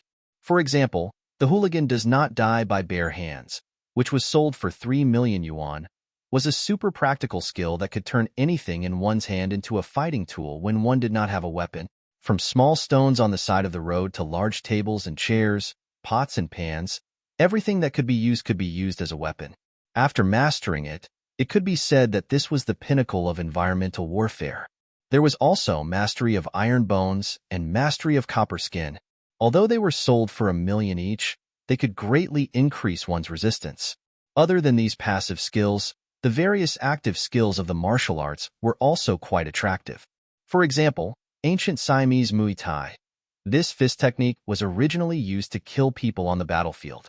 After slowly improving and reducing its lethality, it became the current fighting technique. In theory, the original version had long been lost.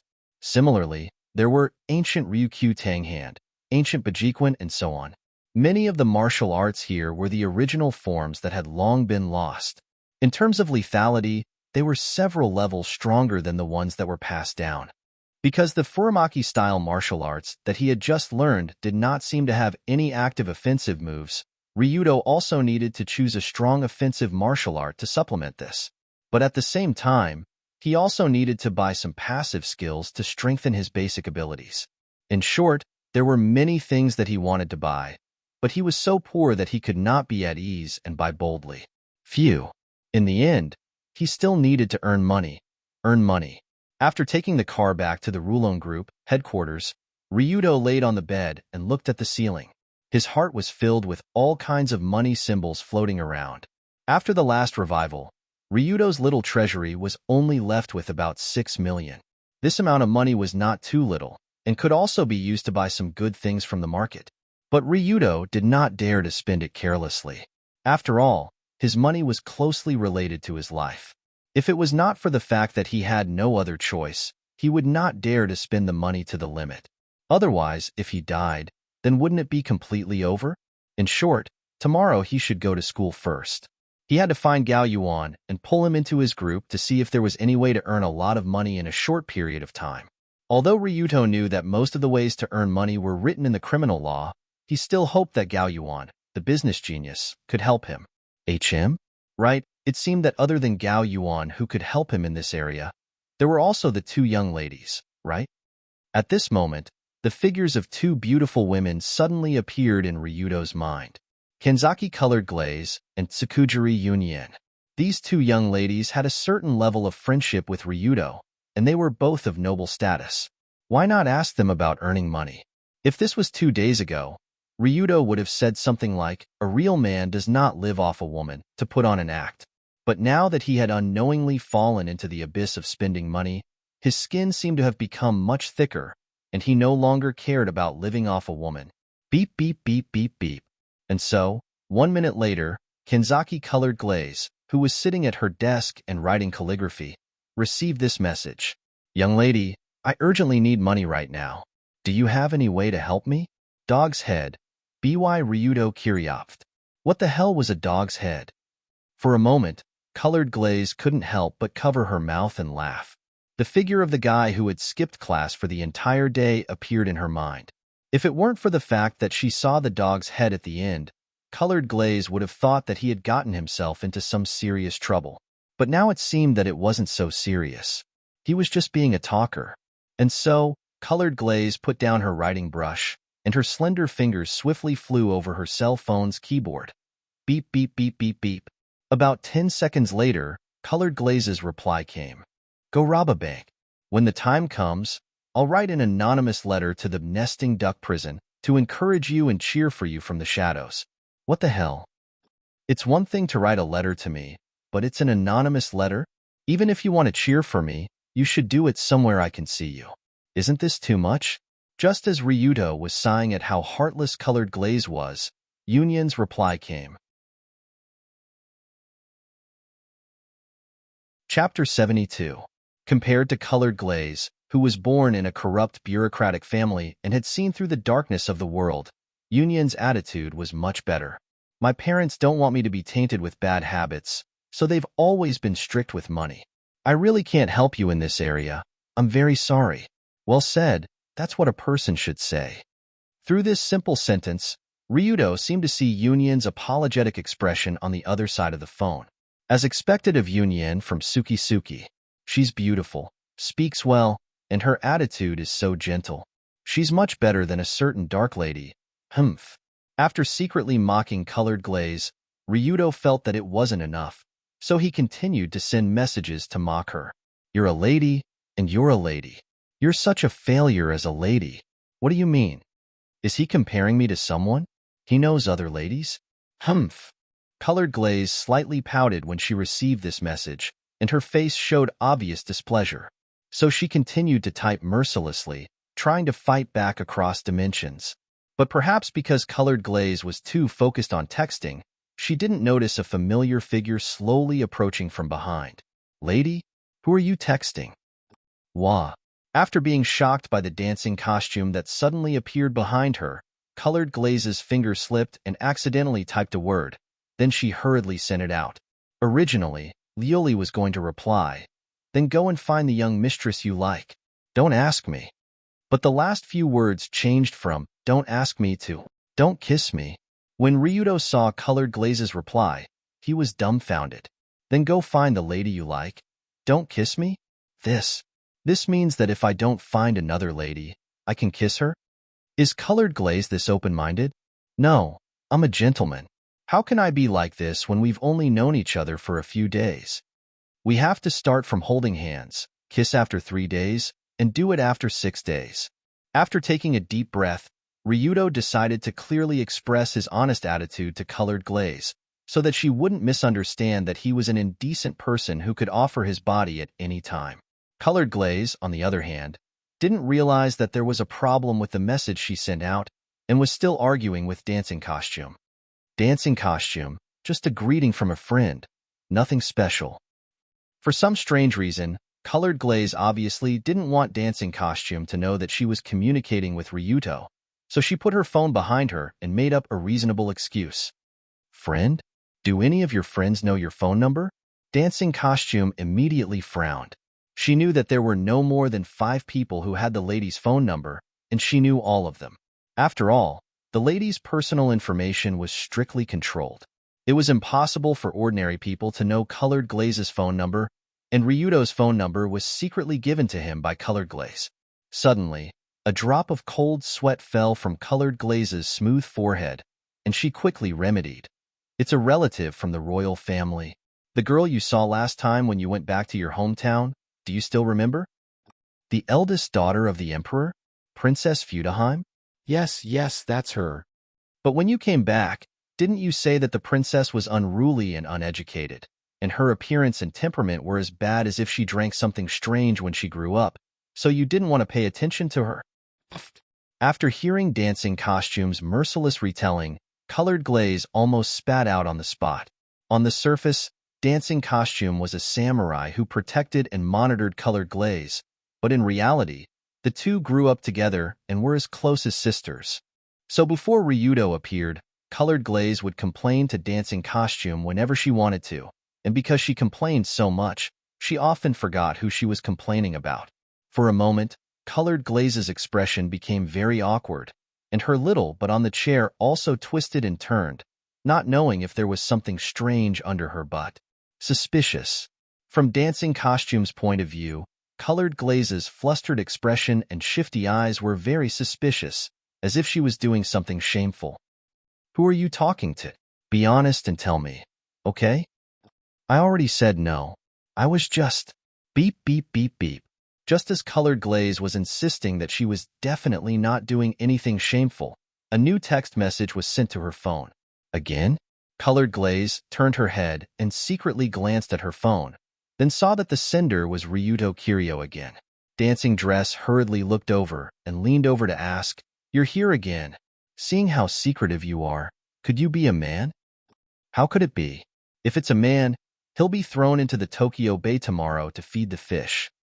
After swearing an oath on Ryuto's cheap life of a million, Colored Glaze blocked Dancing Costume with one hand to prevent her from getting any closer, while her other hand opened the text message to see what this guy was up to. But because the situation was more or less rushed, Colored Glaze did not see the voice symbol next to the text message. That's right, the voice symbol was a voice message, the kind that would automatically read out loud once opened. Thus, the second after Colored Glaze opened the text message, Ryuto's righteous tone appeared in the room. "Milady, I think that our relationship should be developed step by step, so kissing is a bit too much. But if you really want it that badly, it's not impossible to give it to you tomorrow." Ryuto's voice floated in Milady's room and clearly entered Colored Glaze's and Dancing Costume's ears. In an instant, the room fell into a deathly silence. Colored Glaze stared at her phone with wide eyes, while Dancing Costume stared at Colored Glaze with wide eyes, as if she had seen something unbelievably terrifying. Did I hear wrong? Why would that idiot Ryuto suddenly say something stupid like complete kiss? What? The moment she reacted, Colored Glaze's pretty face turned red, but she quickly checked the text message on her phone. It would have been better if she didn't see it, but after reading it, Colored Glaze saw the "Don't kiss me" message she sent to Ryuto before. So that's why. Did I type it wrong and accidentally send it out, causing that guy to misunderstand? After understanding the root of everything, Colored Glaze first let out a sigh of relief, then couldn't help but shiver, because even without turning around, she could feel Dancing Costume's frantic breath behind her. "Milady, that was Ryuto Kiryu's voice just now, right? What did you do? How far has it developed?" No. There's really nothing. I swear." He must have lied to Milady. Damn it. I'll bring people to tear him to pieces. Wait, don't. That night, Colored Glaze's room was filled with chicken feathers and duck blood, giving her a splitting headache. By the time she finally explained everything to Dancing Costume, it was already late at night. This caused Colored Glaze to come to school the next day with dark circles under her eyes. It was so infuriating. Chapter 73. When Miss Kenzaki Colored Glaze came to school early in the morning with dark circles under her eyes and an unhappy expression, it was destined that this would not be an ordinary day. A storm that could engulf all of Tokyo, was brewing. And the cause of this storm was the young master, Ryuto Kiryu, who had been waiting at the entrance of Dori-Daiichi High School early in the morning. Most of the classes at Dori-Daiichi High School were arranged in the morning, and because there were club activities in the afternoon, the students' time was also very scattered. So usually, the time of school in the morning was the time of the day when there was the most traffic. But early in the morning, a strange scene appeared at the school's entrance. The young master Ryuto, who had skipped class yesterday, was actually leaning against the entrance of Dori-Daiichi High School under the astonished gazes of countless people. From time to time, he would look around as if he was waiting for someone. Waiting for someone? It can't be, right? Could it be that he was waiting at the entrance to take someone's life? If it was a normal student, waiting for a friend at the school's entrance was actually quite normal. But if it was Ryuto who was waiting for someone, then it was easy for people to think of some scenes that were not suitable for children. So early in the morning, just who was Ryuto waiting for?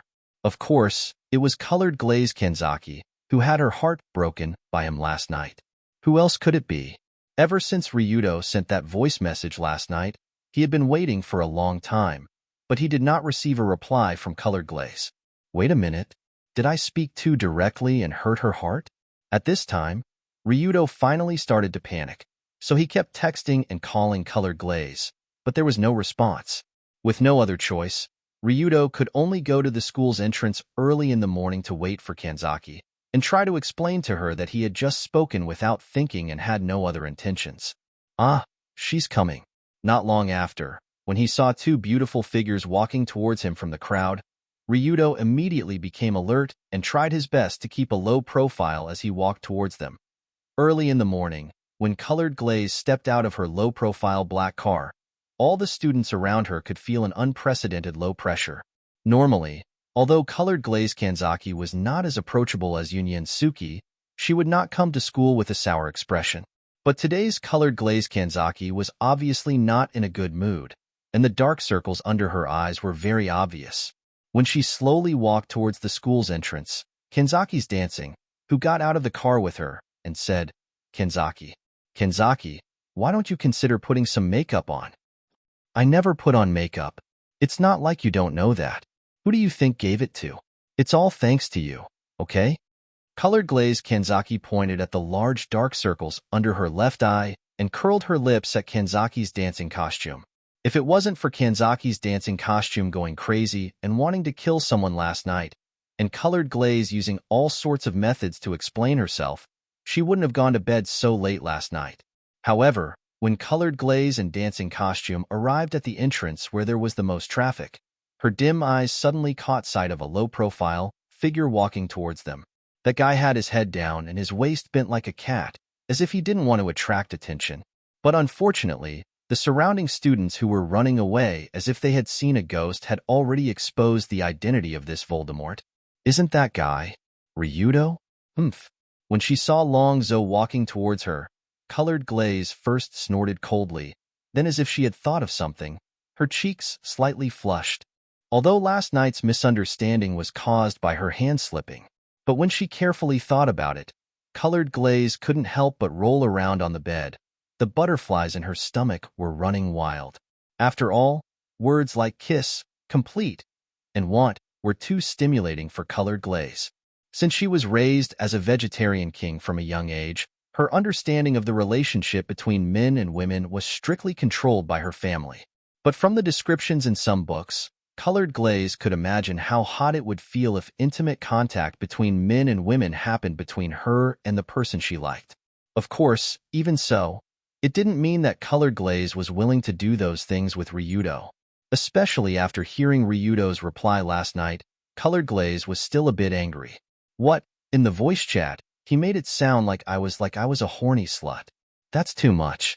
Therefore, when she saw Ryudo walk towards her, as if he had something to say to her, Colored Glaze's first reaction was to act haughty and leave.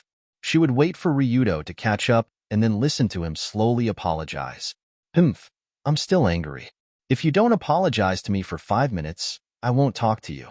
As if she was deliberately throwing a tantrum, Colored Glaze quickly pulled the dancing costume in another direction, as if she wanted to purposely go around Ryudo. Although this action was tens of meters away, Ryudo obviously noticed it. Wait, don't. Hence, he immediately raised his hand and tried to stop Luli from running. At the very least, it wouldn't be too late for her to run after listening to his explanation. But just as Ryudo was about to approach and Colored Glaze was about to pretend to run away, another tall and curvy figure came over and inserted herself between the two. Oh, isn't this Ryudo classmate? Good morning. It was different from Colored Glaze's crisp voice that carried a trace of majesty and valiance, as if it was a unique voice that made people feel like they were in a forest. Suddenly, the voice that came from Ryudo's side sounded much softer, more mellow and smooth, and it also brought out the beauty of a woman's voice to the extreme. Ryudo heard this voice the day before yesterday, and it just so happened that the owner of this voice was one of the few girls in school who would take the initiative to greet him. So he turned his head to look, and saw Yunyin's beautiful figure slowly walking towards him, with a smile as bright as the morning sun on her face. Yunyin, good morning. After seeing Yunyin, Ryudo immediately stopped and waved at the beautiful senior with a smile. Most people in school thought that Ryudo was a mad dog, so they didn't even dare to approach him. But after the incident the day before yesterday, Yunyin knew that he wasn't that kind of person, but a promising young man with noble morals. Why did she say that? Because he was willing to help Yunyin with her writing, so he must be a promising young man. When she came to Ryudo's side, Union asked in a concerned tone. Oh, right. You didn't come to school yesterday. Did something special happen? Something did happen, but let's talk about it as we walk. Just after Union came over, Ryudo could feel at least a few hundred eyes looking at them, which made him feel a bit awkward. So, early in the morning, Union and Ryudo Kiryu walked side by side in the direction of the school gate under the watchful eyes of everyone. When the surrounding crowd saw this scene, they suddenly became excited. Colored Glaze, who originally wanted to throw a tantrum and act high and mighty, and wait for Ryudo to apologize, had her brain freeze on the spot. Chapter 74. Why? Why did this guy Ryudo hook up with Union so quickly? And from the looks of it, they seem to be very familiar with each other.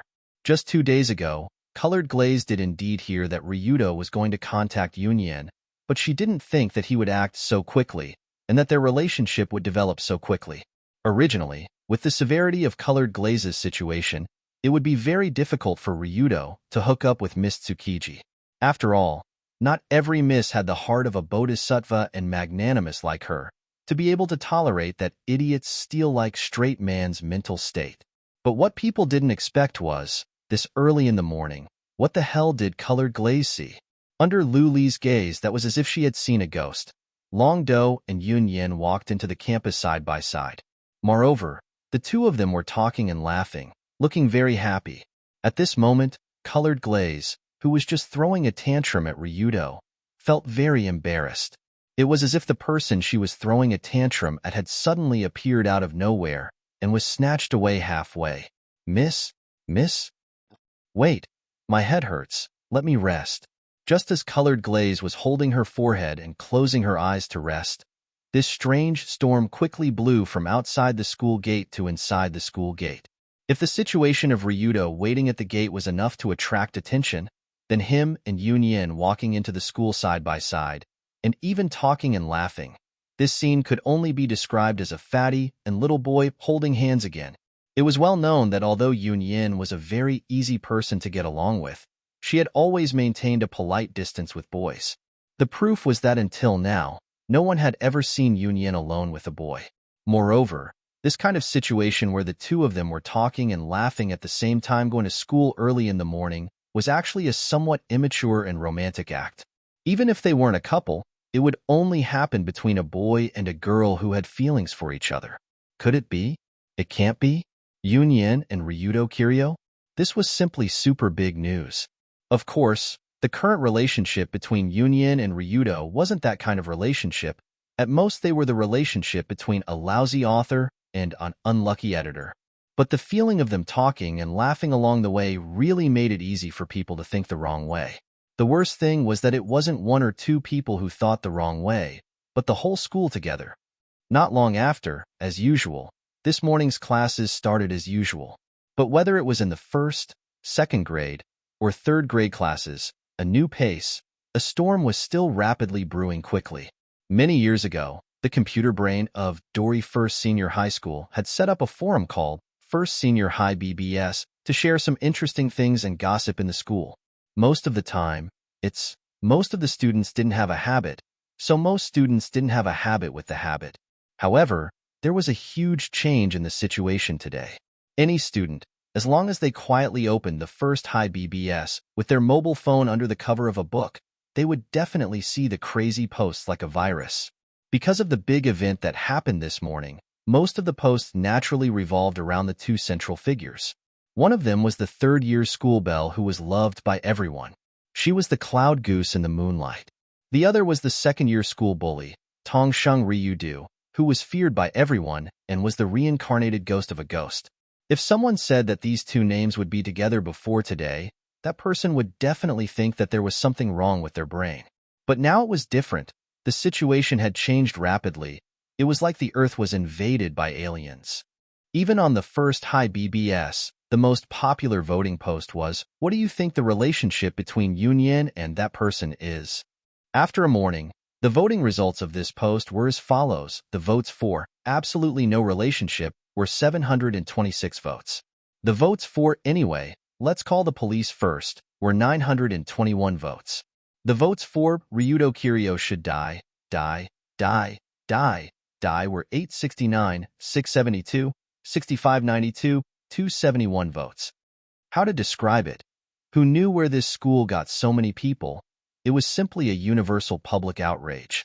The wave that this incident set off was something that even Ryudo and Yunyin didn't expect. For the whole day, almost all the students from the first grade to the third grade didn't want to go to class. They constantly used all kinds of reasoning and discussion, beating around the bush, and making up nonsense to try to uncover the truth of the matter, while at the same time cursing someone to get hit by a truck and go to another world. This kind of noisy and restless atmosphere made Masato Takayama, who was sitting in the first-year F class, feel very unhappy. In this first high school that focused on the academic atmosphere, the students' academic performance had a very clear correlation with their class. Each grade was divided into 6 classes from A to F. The best students were concentrated in a class, and the worst students would naturally fall into F class. As for how Ryudo that guy got into B class, it was obviously because he worked very hard during the exam. He tried his best to threaten the unlucky guy next to him to help him finish the exam, so that he wouldn't fall into F class, which was full of trash. From the point of view that even Ryudo didn't want to go to F class students were more or less discriminated against in school. As a result, they worked especially hard after entering F class, striving to get a chance to be promoted in the next exam. Of course, this so-called promotion desire had nothing to do with Masato Takayama. He felt that F class was pretty good, and it was quiet in this place. In the eyes of ordinary students, Masato Takayama was an unremarkable guy. He was thin, had a melancholy temperament, and his messy hair almost covered his eyes. He was usually alone, giving people a serious feeling of being unsociable. In most classes, there would be 1 or 2 such students, and not many people would pay attention to them. But Masato Takayama wasn't an ordinary student. In fact, his degree of excellence was far beyond what ordinary people could imagine. Ring, ring, ring, ring. After a chaotic day, the bell that signified the end of school rang throughout the campus. Gao Yuan carried his school bag and walked out of the school with familiarity. For Masato Takayama, he had to deal with the business affairs of several companies, so he didn't have time to waste in school. But what he didn't expect was that when he left the school building, 2 strange people hiding in the dark had already locked onto this elite ghost figure, like a big cat that saw a mouse.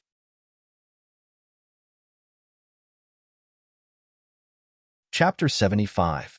At this moment, the 2 people who were secretly watching Gao Yuan were naturally Long Do and Ming Ji.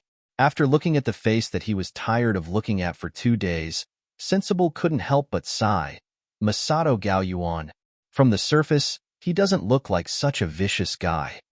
From the surface, you don't look like such a capable guy. Don't judge a book by its cover, brother. Unlike Sensible, when Ryudo looked at Gao Yuan, his gaze was like looking at a hen that could lay golden eggs. In fact, Masato Gao Yuan was indeed a hen that could lay golden eggs, but from a certain point of view, this hen laid poisonous eggs. In these 2 days, Ryudo asked Sensible to investigate Gao Yuan and obtained a lot of information about him. Although Ryudo already knew what Gao Yuan was doing in the dark through the content of the game didn't explain in detail, so he still needed some details. And Sensible lived up to the name Cyber Detective. After Ryudo gave him the direction to investigate, he quickly investigated Gao Yuan. Masato Takahara, 15 years old, male. His father was the executive director of the large gaming company, Nintendo. He was the 3rd child in the family. His 2 brothers' grades were excellent, and they both worked in the family company. Masato Gao Yuan, who grew up in this situation, wasn't very valued and didn't get along well with others. Whether it was in his family or in school, there weren't many people who would pay attention to him. Therefore, 3 years ago, Gao Yuan began to try to make a name for himself. And the direction he was trying to make a name for himself was to develop into a business consultant, and he shocked everyone with his skills. When he was 12 years old, Gao Yuan used his unique business sense and unscrupulous business model to help a company come back from the dead. From then on, he gained the name Business Ghost. Now, he was a secret business consultant for 5 listed companies, the kind that only served the top managers. Although he had never shown his face, those operators were very convinced because as long as they followed Gao Yuan's train of thought, they would be able to make a lot of money. However, Although Gao Yuan was able to make the company's business situation quite good, as Sensible said, this guy's business methods could only be described as vicious. As the saying goes, the business world is like a battlefield, but this is just a metaphor. Many businessmen in the Tokyo circle still want some face, and they won't do things so ruthlessly. However, in Gao Yuan's hands, it was as literal as it could be. He treated the business war as a battlefield. He would do anything for the sake of victory. Examples for comparison are as follows: the traditional business strategy of Tokyo's business circle, by dissecting the weaknesses of human nature and specializing in the loopholes of the law, it could be used thousands of miles away to convert value into resources. Using all kinds of black technology, spies, hackers, and other auxiliary plans to achieve results-oriented structural enterprises to pave the way. Gao Yuan's subordinate, Shang Zhan, arranging for takeout staff to put laxatives in competitors' water fountains, ordering a few burly men to rush into the office to snatch the official seal, bribing security guards to climb over the wall into competitors' factory to secretly take photos, and hiring hooligans to walk around their company every day. Arranging for actors to cooperate with the TV station to fake the other party's door and add a hell filter. Buying a water army to smear the other party to death, or simply putting a burlap bag over the head of the other party's senior management to beat them up at night. In summary, Gao Yuan's business war was a real business war. It was not the kind of high-end business war that people imagined. If you can use the hammer directly, you won't use your brain. If you use your brain, you don't have to be afraid of being locked up. In any case, as long as you can suppress the opponent and make money for yourself, you bastard. Under this kind of business model that could be said to be extremely unethical, the boss of Gao Yuan's company was always one step away from going to jail. His butt would always be greased and waiting for the favor of the prisoner. But he himself didn't care about this. In any case, it was the boss who went to jail, not him. At worst, he could just change companies and continue. Was the boss's fortune-telling? Once he earned this money, he would be ready to pick up soap at any time. Did he really think that money was so easy to earn? Of course, Gao Yuan didn't purely rely on all kinds of despicable methods to win the world. He was actually very good at all kinds of normal business methods that wandered the edge of the law. It was just that he preferred to use simple and convenient tactics. In fact, just the day before, Gao Yuan instructed one of his companies to hire another company called BlackBerry Conscience Finance to collect a debt by force.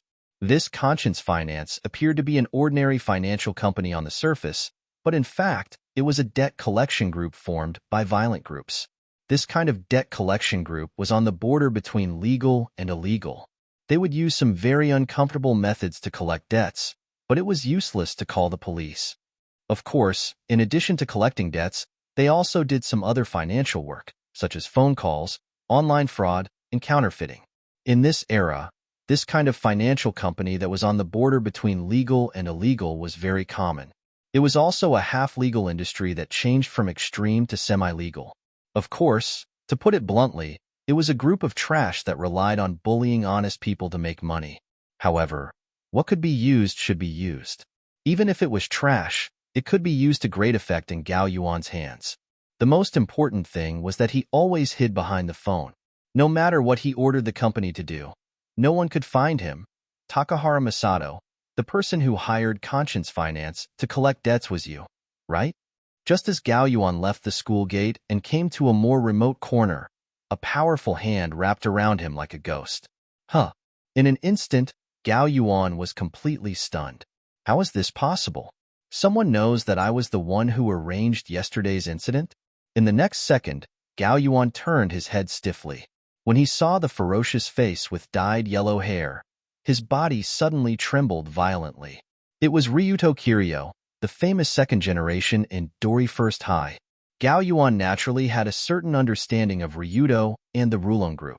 But the most important thing was that Long Do had actually exposed his biggest secret in an instant. This made Gao Yuan feel a chill in his heart.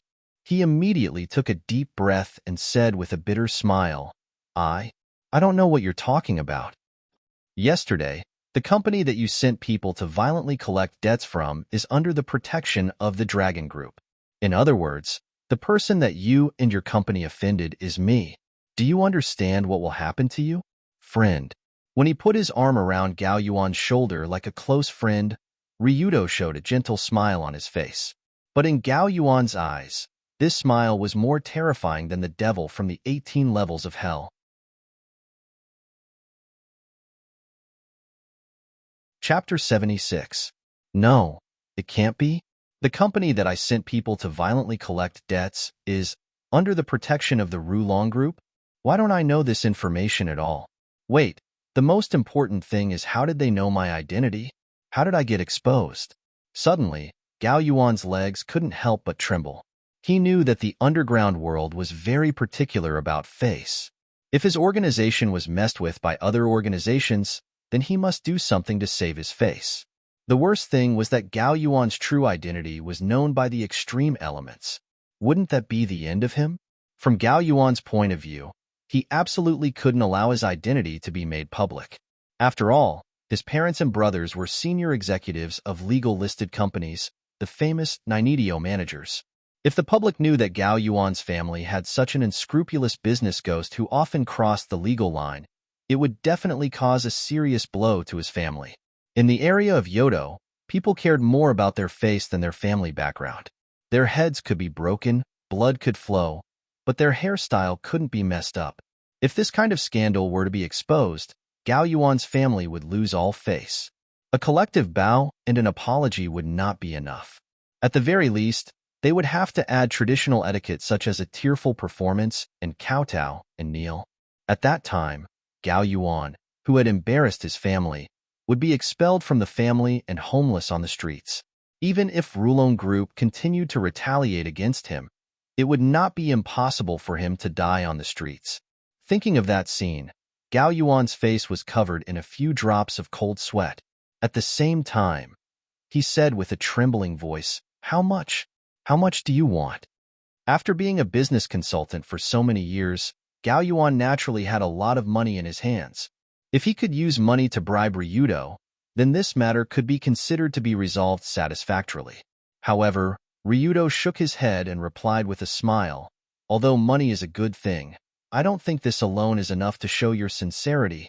Sincerity? Don't tell me. He wants me to. In an instant, Gao Yuan couldn't help but think of the extremely terrifying punishments he had seen in manga. As he thought about it, his legs turned to jelly. He almost lost control of his bladder and was about to pee. No matter what, Gao Yuan was only a 15-year-old boy. Although he was a big shot in the business world, he was just a coward. In fact, according to the feedback from Ryudo's rogue analysis mirror, this guy's courage was only at the level of LVL1, mortal scraps. This was also the reason why he only dared to do business remotely through the phone, because he didn't dare to stand in the open. It was about time for him to atone for his sins with merit. Seeing that Gao Yuan looked like he was about to piss his pants, Ryudo's lips curled into a strange smile. He smiled and said, "Gao Yuan Masato, your business acumen and style of doing things are very good. Are you interested in working for me?" What? Follow him? When he heard this sudden invitation, Gao Yuan was startled at first, but then he heaved a sigh of relief.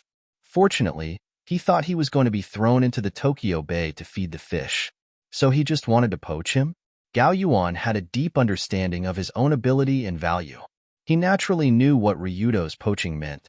In this materialistic world, even the Rulong Group needed money. And Takahara Masato was the person who could bring monetary returns to all organizations. Therefore, under Ryudo's deceit and intimidation, Gao Yuan soon appeared in the corner of a coffee shop. In the half-private room in the corner of the coffee shop, there were 3 young people sitting at this time. 3 young people wearing Dori First High School uniforms. First year Takahara Masato, second year Ryudo Kiryu, third year Sensible Goro. On the surface, this scene looked like 3 ordinary friends sitting together and chatting, but in fact, the identity of these 3 people was far from ordinary. Their father was a senior executive of a listed company, and he controlled 5 large enterprises. He had a keen business sense and a habit of doing business by any means necessary. Their father was the Tokyo police chief, and he secretly acted as a network detective. He had superhuman insight and a full understanding of the law, cyber detective. Their father was the leader of a large group. On the surface, he was playing a love game, but in fact, he was playing an action-adventure game to raise the extreme dragon. From a certain point of view, the family background and experience of the three were somewhat similar. They all had a prominent family background, but they wanted to make their own business. The most important thing was that they were the kind of people who didn't hesitate to cross the boundary of the law and wander in the dark. Therefore, Ryudo gave his group a name, Black 3 Stars. In the corner of the coffee shop, Ryudo also drank milk while telling Gao Yuan some things about the Heavenly Eye Group. At the same time, he clearly told him that he wanted to use his power to start a war with this group. I see. Heavenly Eye Group. So there is such a terrifying company in the world. Regarding the Heavenly Eye Group and Heavenly Eye I am, even a business veteran like Gao Yuan had a hard time finding out. At this time, he couldn't help but click his tongue in wonder. Therefore, Ryudo struck while the iron was hot and asked, "So, have you decided to do it with us? You didn't plan to let me go anyway. What's the point of asking such a question? Ha ha ha, it's not a question of whether I plan to let you go or not. It's just that it's too wasteful for a talent like you to just control a few small enterprises behind the scenes." Long Do giggled as he tried to play dumb. At the same time, he discreetly gave Gao Yuan a compliment. In fact, Gao Yuan didn't have a choice now. After all, his background had been dug out. What else could he do if he didn't join? Wait to wander the streets. What's more, Gao Yuan was indeed very interested in the Heavenly Eye Group, just like Sensible before. After all, no matter what, Gao Yuan and Sensible were only teenagers. The atmosphere of fighting against an evil company that is harming the world behind the scenes was quite attractive. And under Ryudo's banner, they could unscrupulously display their strengths. This was indeed a very tempting combination. Let's talk about something serious. After confirming the addition of this new partner, Sensible, who was sitting across from him and eating cream cake, asked, "Now the Rulon Group needs money and needs a business that can continue to make money. What do you think about this?" In terms of law, Sensible could be said to be an expert, but in terms of business, he wasn't. If there was a need to solve some legal issues, he could provide help. When it came to making money, it wasn't Sensible's specialty. Well, if the Rulon Group needs to develop a business that can continue to make money, then the first thing to do is to find a relatively clean shell. After all, the Rulon Group name can't be used.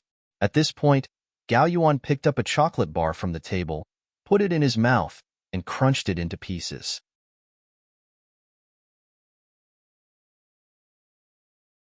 Chapter 77. In Gao Yuan's opinion, the extreme Tao of this era was very sad.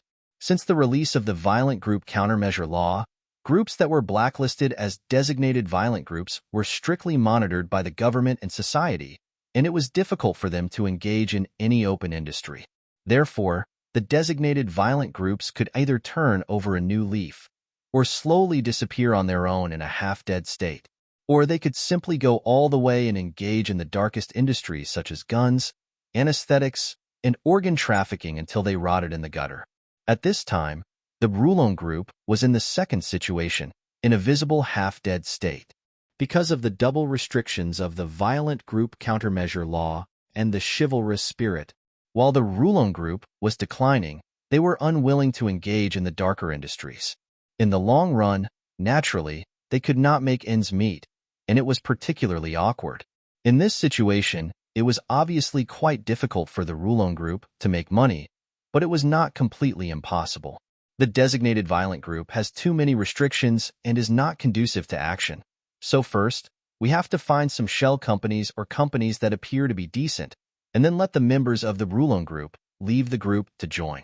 This way, we can break up the whole group into parts and, at the same time, engage in some legal profiteering industries. That makes sense. Then what industry would be better? Well, if it's suitable for your line of work, can make money faster, and can be called a profiteering industry, first of all, a security company can be considered. Security company? Something like bodyguards? Personal bodyguard business is also included, but the security company itself has a wide range of services, from permanent staff to temporary guards, escorting cash, valuables, and so on. If you can get in touch with the business and political circles, then it's a business with limitless potential. According to Gao Yuan's knowledge, the annual profits of several large and medium-sized security companies in Tokyo were quite considerable, and the services they provided were not special. To put it bluntly, whose money was the security company earning? It was the rich people's money. For example, providing security services for the rich when they go out, it was common for them to make a net profit of millions of yen. If he could cooperate with insurance companies and provide security services for companies or individuals who bought large amounts of insurance, or even get in touch with public authorities, it would be even faster than money laundering. However, to engage in this kind of business, one needed an extremely wide range of contacts and trustworthiness, as well as a large number of capable elite subordinates. This was not a business that ordinary people could do. A security company, that's doable. This is a very suitable way for me to earn money. Compared to Gao Yuan, Ryudo naturally knew more about his own situation. First and foremost, he was the young master of the Rulon Group, and he had his own special intelligence network and a group of capable subordinates. Secondly, with the help of Masato Takashi, who had eyes and ears in the business world, he could quickly open up cooperation channels in the business world and ensure that customers would come quickly. After that, there was Sensible, a detective hacker who could invade the police department system. He could immediately understand all the movements of the Tokyo Regional Police Department. At the same time, he was proficient in the law and could find many legal loopholes. After that, Ryudo also had a relationship with the young lady of the Tsukujiri Consortium, and he could buy a lot of high-tech weapons and equipment that were not circulated on the market. After that, the Kaneshiro clan could almost be said to control half of Nippon's political world. If Colored Glaze was willing to help, he could quickly establish a relationship with the government and ensure that the security company could set sail smoothly. This was great. The source of money and the huge network of connections were combined together. Ryudo could even hear the beautiful sound of money flowing quickly. At this moment, Sensible on the side asked in confusion, but even if the Rulon Group established a security company, it will still take some time to compete with the other established companies in Tokyo. It doesn't matter, as long as they lose their reputation. My reputation is ruined. I'm familiar with those security companies. Their crisis management and public relations capabilities are very poor. They are completely useless people lying in their comfort zone. So if they were attacked by unknown people in the recent mission, causing the mission to fail, and then the failure of the mission quickly spread to the streets and the internet, then their credibility will definitely plummet. Humph. Wow. So vicious, worthy of being a business ghost. Although Gao Yuan didn't say it explicitly, his meaning was very obvious. That was, if the Rulon Group established a security company, there was no need for other security companies in the Tokyo area. No matter what industry, no matter what era, the business of monopolizing was the most profitable. Coupled with the fact that Tokyo was full of rich people, as long as the oil was squeezed out of the rich people, the profits that could be brought by this oil was simply immeasurable. So Ryudo said decisively, "It's decided. Let's do it. We'll leave immediately." Leave immediately? Where are we going? After hearing the boss's words, Sensible and Gao Yuan also stood up, but they didn't know where the boss wanted to go. To our new company, Rulong Security Company, the temporary office. Since it was a new company, even if it didn't have an office building, it should at least have a decent office. As for the location of the office, Ryudo actually thought about it a long time ago because there was a ready-made office in front of him. However, the ready-made office still had the bright words BlackBerry Finance hanging on the door at this time. As long as someone passed by here, they would be puzzled by such a strange finance company. But if they were brave enough to walk in, what they saw would inevitably make them feel more puzzled. On the surface, this was just an ordinary office, with tables, chairs, stools, phones, computers, and other daily work appliances. However, the curtains that had never been opened and the thick, soundproof door formed an isolated island here, an isolated island that was completely isolated from the outside world. The employees who worked on the island all wore ferocious looks and were dressed in sloppy and hooligan clothes. They used beautiful words to greet customers through the phone. "Remember, trash, you must return the money by tomorrow. Don't even think about running, or I'll burn your whole family. Hey, Mom, I caused some trouble outside and need some money. Hurry up and transfer the money to this account." "What? You don't have a son? F*CKU. Hurry up and transfer the money. That batch of $100 bills? I'm dealing with it. Don't worry. How can so many $100 bills be cleaned up so quickly? Can you get some $1,000 bills next time? When Ryuto, Sensible, and Gao Yuan stood at the entrance of the BlackBerry Finance, they seemed to be able to hear the friendly roar from inside through the thick soundproof door.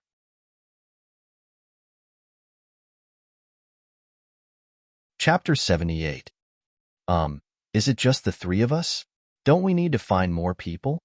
When Gao Yuan came to the door of Conscience Finance, he couldn't help but gulp. He was timid to begin with. Not to mention, Ryuto didn't bring them here just to chat.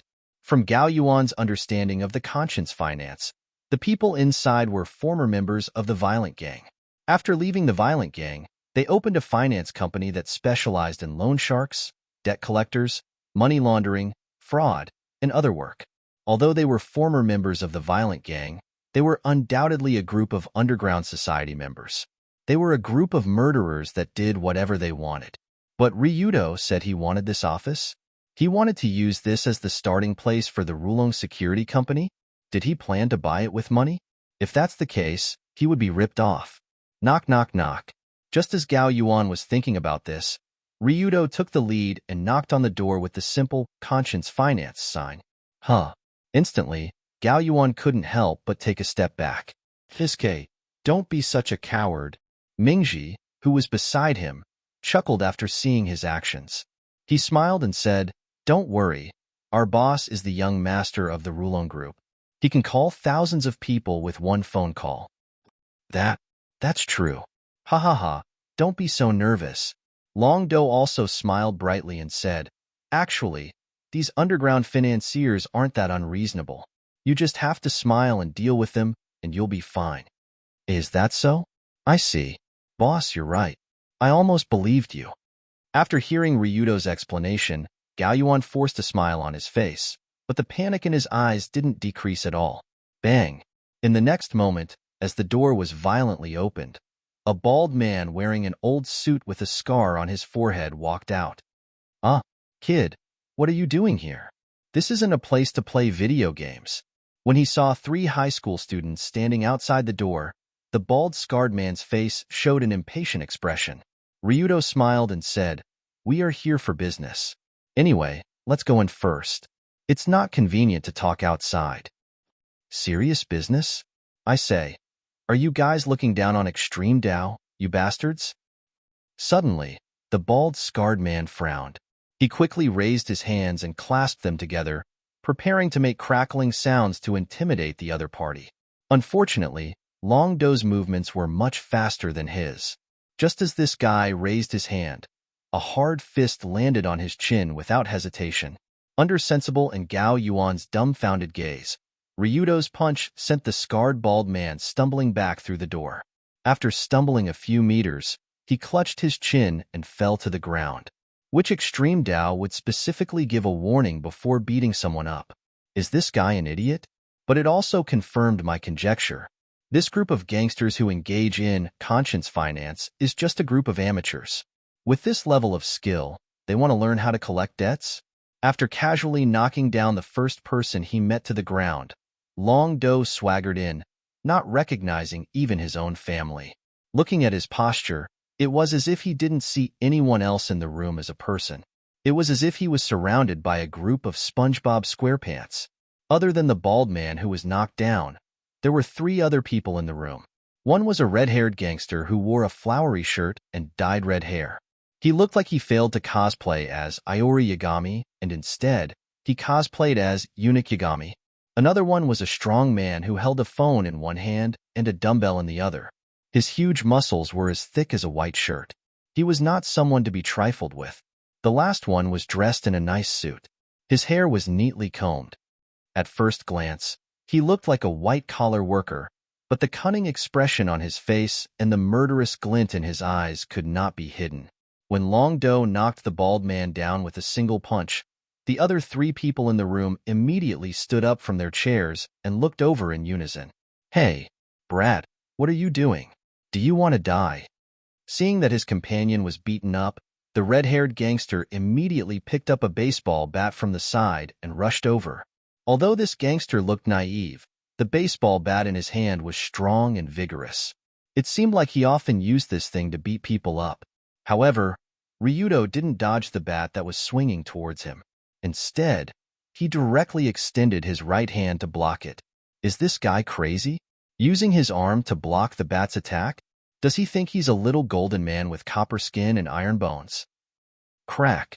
Just when everyone thought that Ryudo's arm would definitely be broken, a crisp sound came from the bat. What's going on? In the next second, the red-haired gangster looked at the broken baseball bat in his hand. His eyes were about to pop out. How is this possible? This is a composite baseball bat with a hardness close to an aluminum bat. Is this guy's arm made of steel? If it was a big guy with thick arms and thighs could do this, the others wouldn't be so surprised. But Ryudo's small 16-year-old arm could actually break the baseball bat? Isn't this too exaggerated? Hee. Are you shocked? This is the power of Krypton Gold.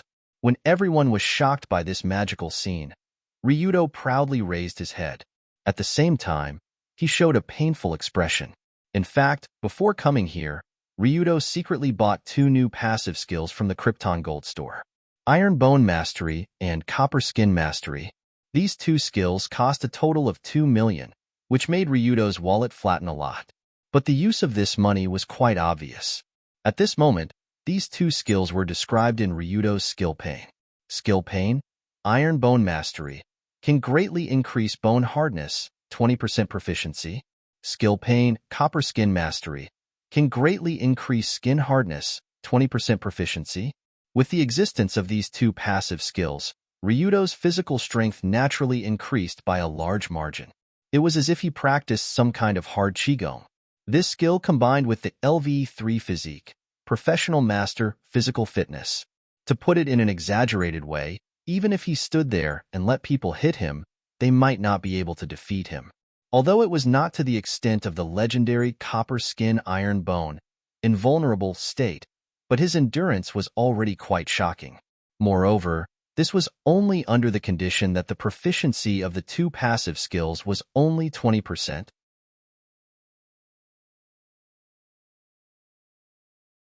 Chapter 79. Ryudo only had a preliminary understanding of skill proficiency. First of all, regardless of whether it was an active or passive skill, when first learned, the proficiency level was very low. For example, Furamaki-style martial arts was only at a pitiful 1%. As the proficiency level increased, its power and effect would naturally increase. But the process of increasing proficiency level was not easy. The first way to increase proficiency level was naturally to practice diligently. For example, continuously practicing Furamaki-style ultimate skill, Tiger Fall, would inevitably increase proficiency level. But this method of increasing proficiency level was very slow. After all, to truly master a martial art, it would take years as a unit of time. For Ryudo, who was at most 2 years away from the final battle, it was impossible to achieve his goal by just practicing diligently. Therefore, he could only place his hopes on the second method, which was the most practical and realistic method, which was to spend money. From the current situation, when buying a skill book, Ryudo could not only automatically learn the skill, but also obtain 20% proficiency level.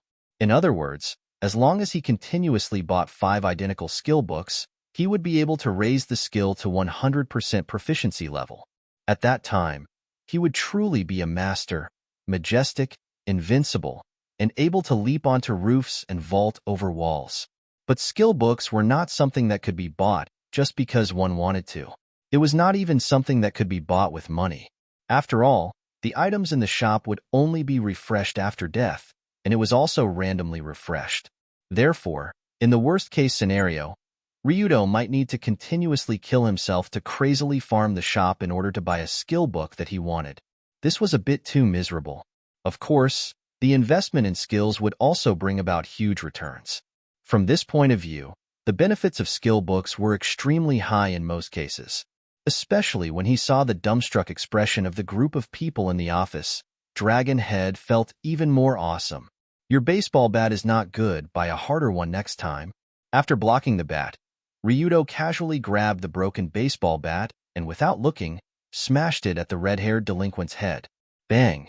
Accompanied by a muffled sound, the red-haired thug's hair turned even redder, as if he had enjoyed a free natural hair dye, and he fell to the ground and fainted. This brat was not an ordinary person. Seeing the tyrannical strength displayed by Ryudo, as well as the look of complete disregard on his face, the cunning-looking man in a suit could not help but grit his teeth. Therefore, he asked in a cautious tone, "Who are you? What brings you here?" Ryudo chuckled when he heard this. He walked over to the table and sat down, propping his legs up high. Looking at that arrogant look, those who did not know would think that he was the boss of Conscience Finance. "What the hell are you? Speaking of which, did you scum ask for my permission to loan money here?" "What?" Ryudo's tone suddenly became very gloomy. His gaze towards the suited man also became incomparably cold. In an instant, the room seemed to be covered by a cold wind of ice and snow. It was as if they had come to the Siberian prairie, and there was a grass-mud horse spitting on their faces. Lending money? Asking for permission? Wait, could it be that this Brad is someone from the underworld?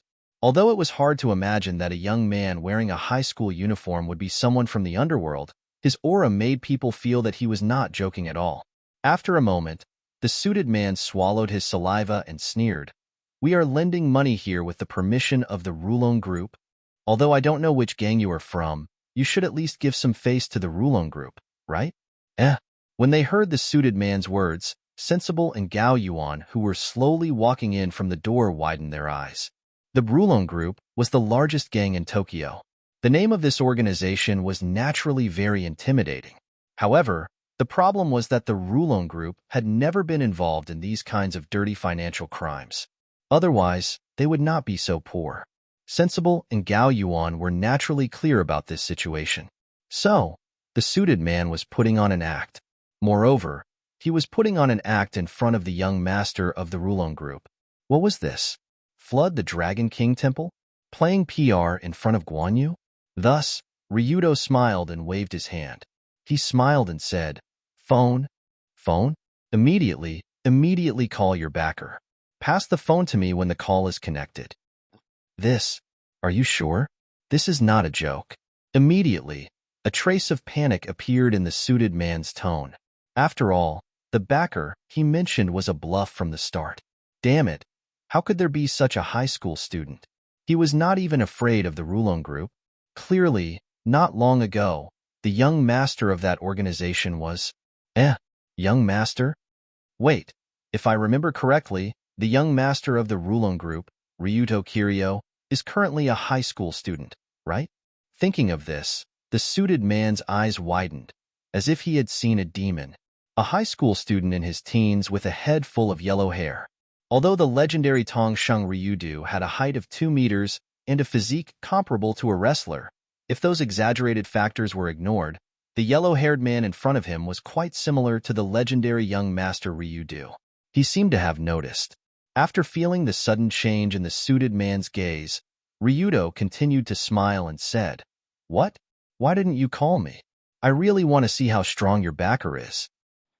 Cough, cough. "Excuse me. If there's anything, why don't we talk over there?" After glancing at his only remaining muscular subordinate and the other 2 high school students who walked in, the suited man made a difficult decision. He extended his hand and gestured at the president's office not far away, inviting Ryuto in to discuss matters. Gotcha. Whoosh. However, just as the 2 of them walked in, the suited man locked the door with the fastest speed possible. He pulled down the curtains, turned his head, and jumped up. He did a full 360-degree spin in the air before kneeling down. "I'm very sorry, young Master Ryuto." The suited man knocked his head on the ground with a bang. His body trembled uncontrollably, and his tears and snot flowed out. "It's over. It's over. It's over." The man in the suit had been putting on airs outside under the cover of the Dragon Group. Now, he had directly bumped into the young master's face. Wasn't this the end for him? At this point, the only thing he could do was, "This is my entire fortune and the deed to this house. Please be magnanimous and show mercy. Spare my life." Without waiting for Ryudo to say anything, the suited man obediently handed over a bag of cash and an envelope.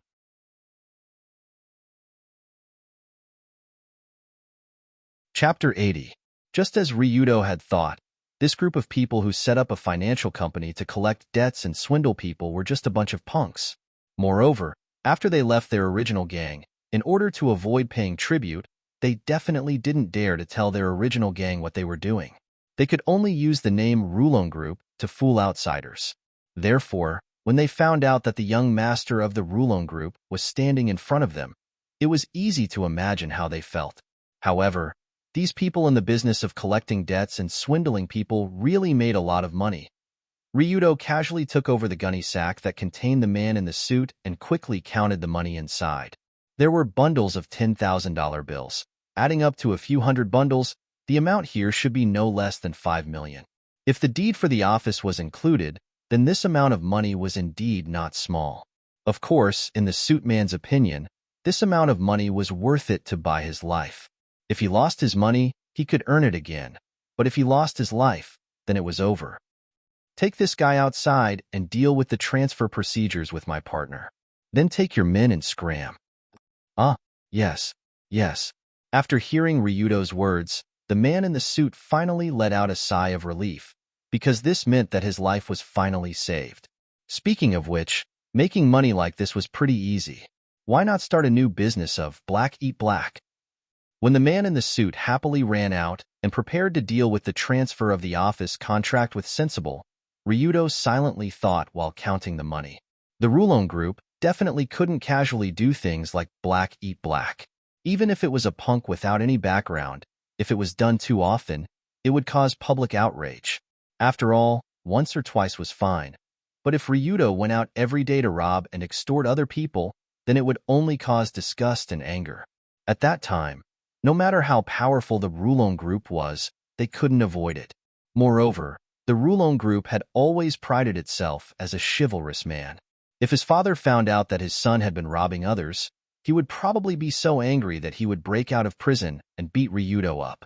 However, even if the young master of the Rulon Group, Ryudo Kiryu, couldn't do it, it didn't mean that Ryudo himself couldn't do it. As long as he didn't reveal his identity when doing this kind of dirty work, then no one would know that it was Ryudo who did it. That would be fine. For example, wearing a Batman mask in the middle of the night and then going out to punish evil and maintain the peace of Tokyo, this is a matter of course, right? While Ryudo, Batman, might do some cute little tricks like extortion while punishing evil, but probably no one would care. It was decided that he would go out and rob someone tonight. After counting the money, Long-Do found that there was a total of 25 million yuan in the sack. A happy smile appeared on his face. After purchasing 2 passive skills, Ryudo's little treasury only had the extremely auspicious number of 44 million left. But after obtaining the man in the suit's entire net worth, it suddenly soared to 69 million. He was rich again in an instant. It felt like a needle poking through a needle. Knock, knock. Just as Ryuto was enjoying his spoils of war, Gao Yuan knocked on the door and walked in. As expected of a real professional, he got a sum of money and a base of operations so easily. Looking at Long-Do, who was sitting behind his desk leisurely counting money, Gao Yuan really felt like prostrating himself in front of him. It had only been about 5 minutes since the three of them entered Conscience Finance, and everything was over. Moreover, Long-Do was the kind that beat people up as soon as he came in. Even so, the other party still had to obediently hand over the money and the deed, and then obediently carry their unconscious companion away. Was this the power of an extreme Dao expert? Ordinary hooligans were like ants in front of him. Seeing Ryudo quietly put on a show, Gao Yuan made up his mind to make the Rulong Security Company flourish and squeeze all the money out of the rich. I'll change the company's name and scope of business in a while. I'll also open a company account. Of course, I'll arrange for a few stand-ins with clean identities to stand on the surface. The three of us and the Rulong Group don't have to be involved. Speaking of which, Ryudo, Gao Yuan, and Sensible's identities were very sensitive, and it wasn't convenient for them to appear publicly in various materials. However, Gao Yuan had been in the business world for so many years, so he naturally knew all kinds of tricks. For example, he could use stand-ins to deal with the legal person and person in charge of the company. All he needed to do was spend some money. Oh yeah, after opening the account, how much money should I transfer in? When Gao Yuan seriously talked about setting up the company, Ryudo suddenly remembered that the company needed a startup fund. Renovation, personnel expenses, equipment purchase, utilities, social relations, etc. If he calculated carefully, it wasn't cheap to set up a company. There were many things that he had to spend money on. Although the money was technically in the public account and should be paid by the Rulong Group, Ryudo knew that the Rulong Group was also very poor, so they probably couldn't fork out much money. If it really doesn't work, then I'll have to pay for it myself. Looking at the sack of money on the table, Ryudo showed a reluctant expression. Unexpectedly, Gao Yuan shook his head and said with a smile, "The first fund is expected to be injected about 100 million yuan, but this money doesn't need you or the Rulong Group to pay for it. I'll pay for it." 100 million? Wait, how can I let you pay for it? This is public money. It doesn't matter, just treat it as my investment. Anyway, I have no place to spend my money. Although they were discussing the flow of money in hundreds of millions, Gao Yuan's tone was still very calm. After all, he had helped other companies for so many years, and he had a lot of money on hand, and Gao Yuan himself wasn't the kind of person who liked to spend money. Compared to spending money, he preferred to earn money, and the more money he earned, the better. At the same time, Mingji walked in with all kinds of signed documents and started to discuss some of the legal issues involved in the transfer of the company. So this feeling was really magical. Half an hour ago, they were still discussing the establishment of the company in the coffee shop, and half an hour later, they were already doing it. Gao Yuan was a genius in the business world, and Sensible was an official undercover. With the two of them, many things were naturally not a problem at all. Next, as long as the Rulong Group sent people over, they could officially start the operation. When thinking about how many brothers to send over in the first batch, Ryudo suddenly discovered an important problem.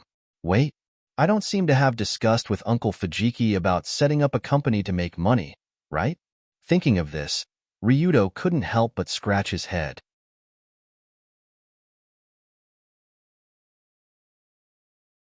Chapter 81. Although Tongsheng Ryudo had the most say in the Dragon Group and had become the young master and second-generation leader in many people's eyes, Tongsheng Ryudo still had a lot of power. But in fact, he wasn't officially in position, and even if he was in position, many things had to be discussed with the consultant before he could start. He couldn't act on his own. In particular, Fujiki Yoshio, the old consultant, was one of the subordinates who had followed Tong Seiichi for the longest time. So Ryudo had to ask for his permission. So after returning to the Rulong Group headquarters that night, Ryudo found Uncle Fujiki and explained his plan to him. From meeting Gao Yuan and Sensible, two young and promising gods, to establishing the Rulong Security Company and how to quickly squeeze money out of it.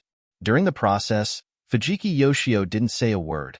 He just silently smoked his tobacco pipe. The uncertain expression on his face made it difficult to figure out what the consultant was thinking.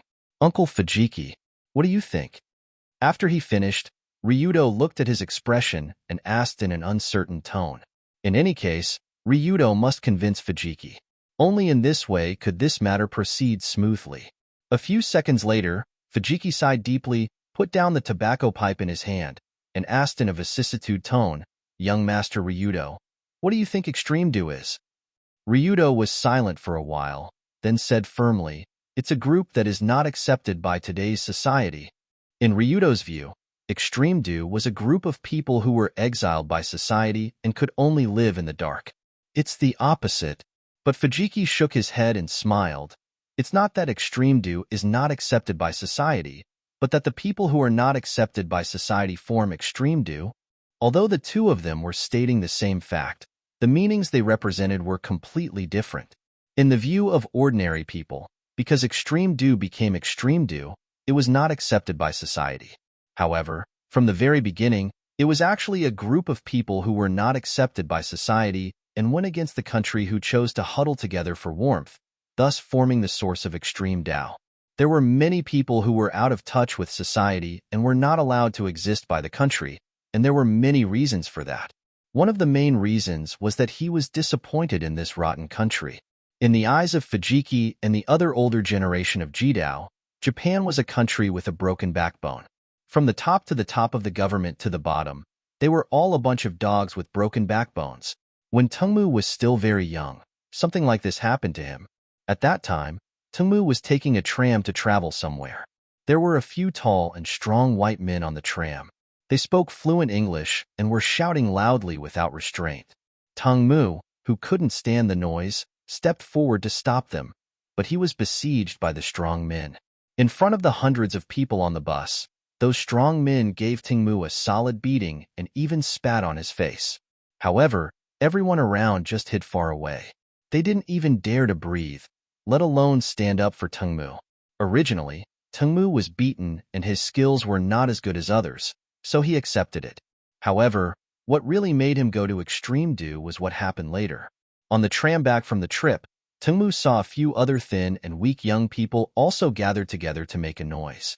However, this group of young people didn't make a noise for long before the passengers on the surrounding trams besieged them, accusing them of breaking social rules, having no morals, no family education, and so on. From that moment on, Tengmu understood everything. The residents of Japan were like defeated dogs with broken backbones.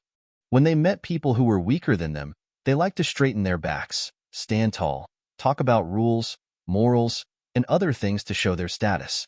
When they met people who were stronger than them, they didn't even dare to breathe loudly. When they were stepped on, they didn't dare to make a sound. They chose to lower their heads and pretend that the feces on their heads were leftover curry. This was not a matter of one person, but the situation of the whole society and the whole country. The mentality of bullying the weak and fearing the strong was engraved in everyone's bones. Therefore, there was a need for extreme do, a need for this kind of tough guy who would not compromise with the strong and the powerful. In this abnormal country where everyone else lives on their knees and is proud of being enslaved by the strong, we extreme do are the only people who are standing because our knees are stiff and we are born unable to kneel. Speaking of this, Tengmu reached out and patted his knees while sitting cross-legged. The standard sitting posture in the Rulon group was always cross-legged. Kneeling was not allowed. Because everyone else in this society was kneeling, extreme do could not kneel, so the Rulon group could not kneel. This principle was understood by Akima, Tengmu, and thousands of brothers. However, at this time, Ryudo said that he wanted the Rulon group to be engaged in some kind of security work. Wasn't this the same as being a dog for the rich and powerful? It was because they didn't want to kneel and be a dog that extreme do was exiled from society. If the price of making money was to turn back and be a dog, then it was better not to earn money. Although Tengmu didn't say it explicitly, his expression and tone clearly meant this. After feeling Tengmu's firm will, Ryudo didn't know what to say for a while. The Rulon group was a place for those who were not accepted by society to stand. Even if they were condemned by everyone, even if they were poor, they had to continue standing until the moment of their death. If even the Rulon group became a dog for the rich and the bureaucrats, then the last trace of benevolence in this country would disappear. Therefore, Tengmu didn't support the Rulon security company because he didn't want to earn money. What should I do? For a moment, Ryudo didn't know how to persuade Tengmu. After all, this man's will was still relatively firm. If only Lioli was here. She was smarter, so she would definitely be able to be smarter. That's right, I can do that. Just as Ryudo was thinking about how to persuade him, he suddenly thought of the reason why he wasn't smart. In the end, all of Ryudo's previous actions seemed to be unfathomable and planned, but in reality, they were all built on a full understanding of this world and other people. It was an open-book exam. In terms of true wisdom, Ryudo was currently at the level of wisdom, mortal scraps. At most, he was at the level of a normal person. What should he do now? Naturally, he had to upgrade his wisdom. After all, he had just received a sum of money not long ago, and his wallet was still relatively well off. Therefore, Ryudo immediately opened the system and entered the familiar attribute upgrade interface. Upgrading from LV1 resourcefulness to LV2 resourcefulness requires 5 million yuan. Are you sure you want to pay? Upgrading from wisdom to wisdom also required 5 million. It didn't feel like it was worth it. Forget it. After spending 5 million to upgrade wisdom on the spot, accompanied by a faint light, Ryudo's brain felt a lot clearer. How should he describe this feeling? It was as if Ryudo's brain was filled with paste. Now that the paste was cleared, his thoughts gradually became clearer.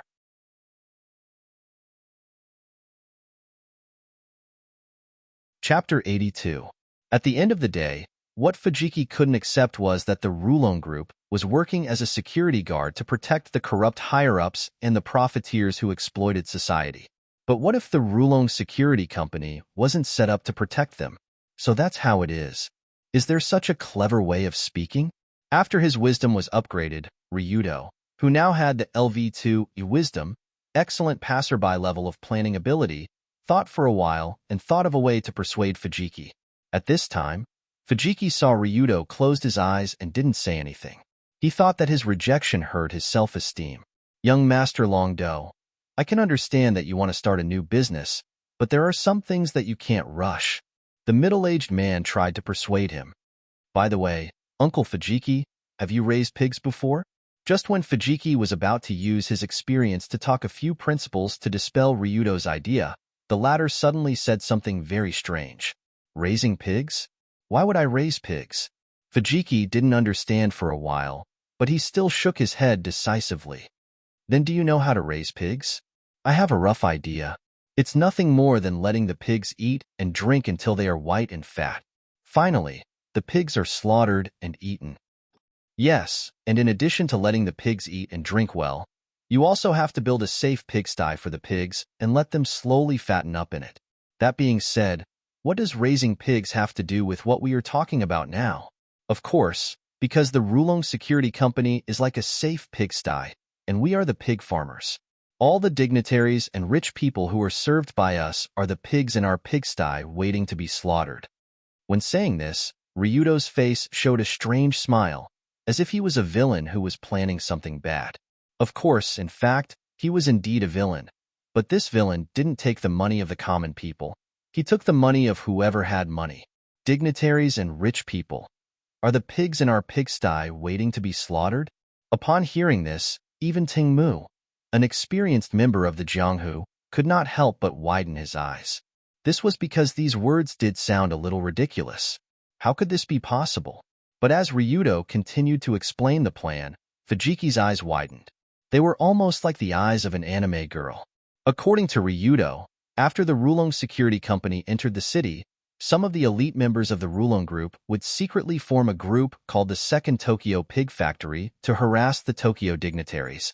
Stalking, secretly taking photos, sending threatening letters, bombarding text messages, death threats, splashing paint, scratching cars, and so on. Anyway, as long as it was something that made people feel threatened, they would do it. As long as one had money and power, there were not many who were not afraid of death. Therefore, they would definitely strengthen the security around them, and even the security of their families and companies. And very coincidentally, not long ago, a few large security companies in Tokyo had negative reports. It was so widespread that everyone knew about it, making people uneasy to entrust their safety to them. At this time, the Dragon Security Company appeared quickly like a divine soldier descending from the sky, protecting all the frightened dignitaries. Amidst their happy smiles, the company took away the wealth of the people without shedding a drop of blood. Simply put, it was to ruin the reputation of the competitors, create false panic, take the opportunity to accept business, perfectly complete the mission. At the last step, the pigs were already in the pigsty. This whole set of interlocking strategies was the unruly business war system that the business ghost Masato Takayama was particularly good at. It perfectly illustrated his vicious method of not treating his competitors as human beings, let alone his customers as human beings. The next step was to repeatedly kill the pigs and eat their meat. As long as the pigs were in the pigsty, Gao Yuan had millions of methods to scrape off every inch of fat from the pigs. Of course, after doing this a few times, the dignitaries in Tokyo would definitely be suspicious. Therefore, after a period of time, he could also secretly buy several other declining security companies and quietly replace all of them with people from the Rulon Group. In this way, When the rich felt that something was wrong and wanted to go another way, they would find that no matter where they went, they were still in the hands of the Rulon group. At most, they would go from one pigsty to another pigsty. This whole plan was named Tokyo Pigsty Plan by us. The purpose is not to provide protection for the dignitaries, but to extract the money they plundered from the common people. When talking about it, Ryudo couldn't help but slam the table, quite a bit of the spirit of the world. Of course, although Ryudo was speaking eloquently in front of Fujiki, in fact, the plan just now was just a temporary idea. It was true that Gao Yuan had made a complete plan not long ago, but he did not put forward the pigsty theory, nor did he have such a strange plan name as Tokyo Pigsty Plan. At the end of the day, this was just a set of excuses that Long Do deliberately made up with his clever brain in order to justify his actions and turn them into chivalrous heroes. We are not dogs, we are just raising pigs, ready to kill pigs for meat at any time. This is not shameful at all. Is this robbing the rich to help the poor? It is indeed the style of a hero. After listening to Ryudo's explanation, Fujiki couldn't help but take a deep breath as if there was a warm current surging in his chest. Seeing that Fujiki's vigilance had been lowered a lot, Ryugu quietly walked over and said with a smile, "By the way, do you know how much oil we expect to extract from the pigsty every year?" "How much?" "It should not be too much in the first year." "Oh, that's about." "The current goal is to reach 200 billion in annual output, and it is expected to double in the second year. 2,000. Poof.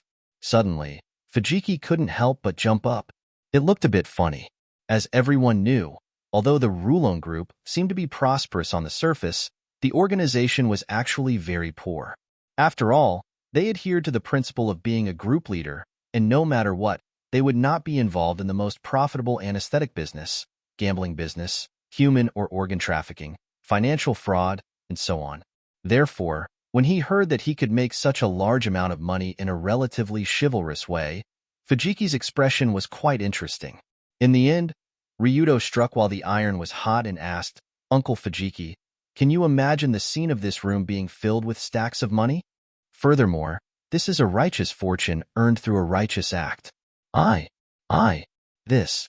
Originally, Fujiki wanted to insist, but there was no other way. The amount of money that Long Do described was simply too much. Therefore, in the evening, the proposal to establish the Rulong Security Company was successfully passed.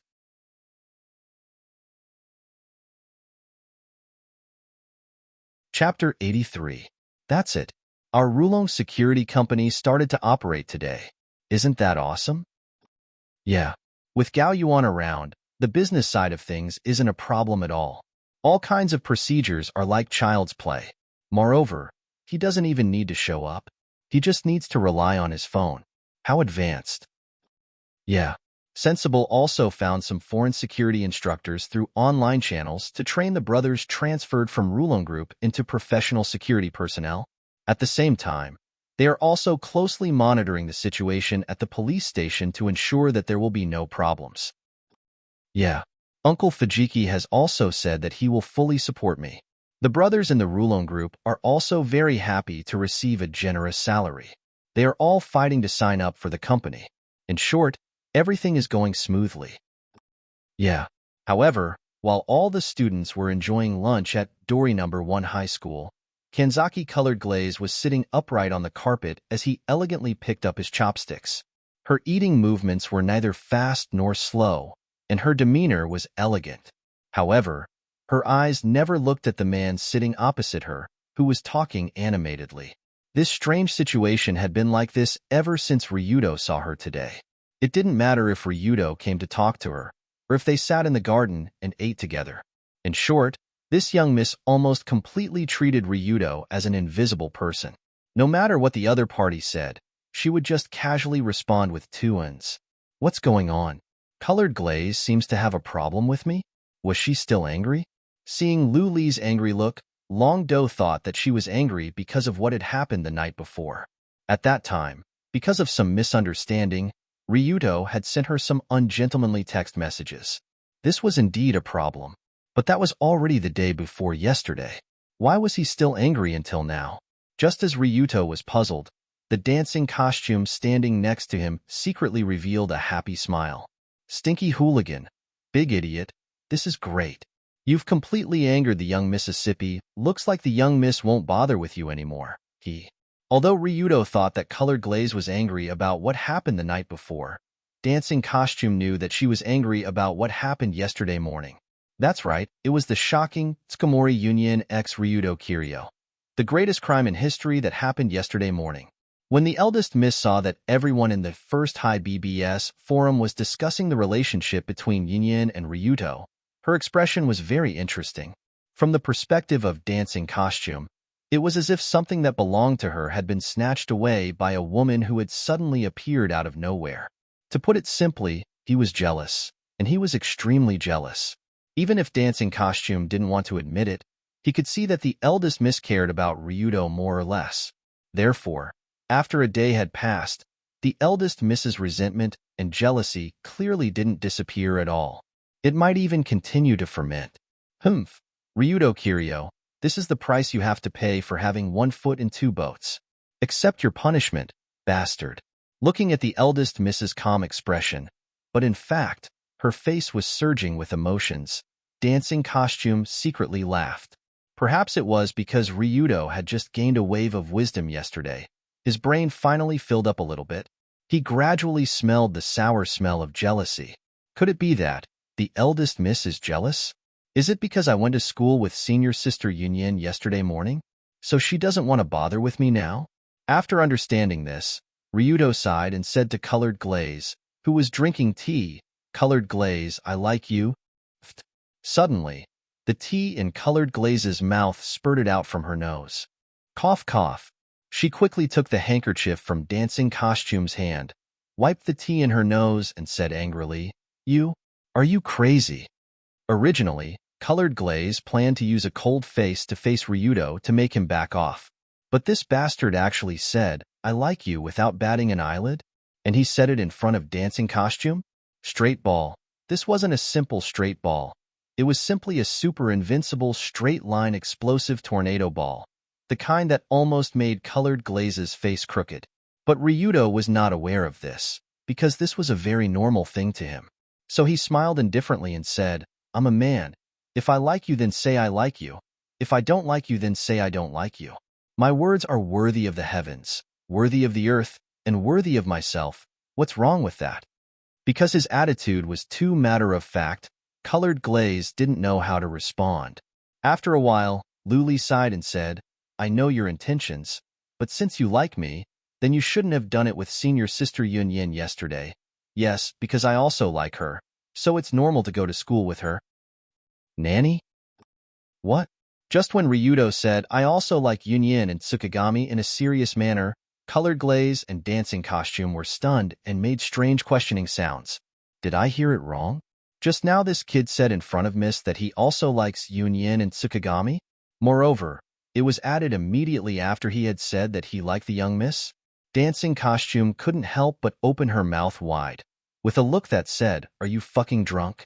After all, how could there be such a man in this world? Although there were many men who had 1 foot in 2 boats, a man who dared to say that he liked another woman in front of the person he liked was simply a monster in history.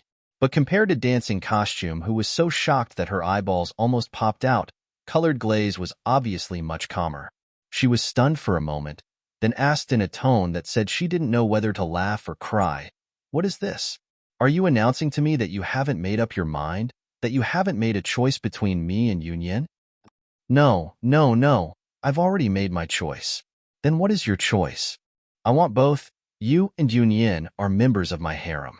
As if he didn't care how shocking his words were, Ryudo said in public without blushing or panting.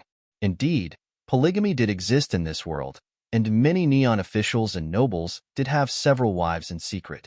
But a weirdo like Ryudo, who dared to directly tell the person he liked that he wanted to marry other wives, was hard to find in the world.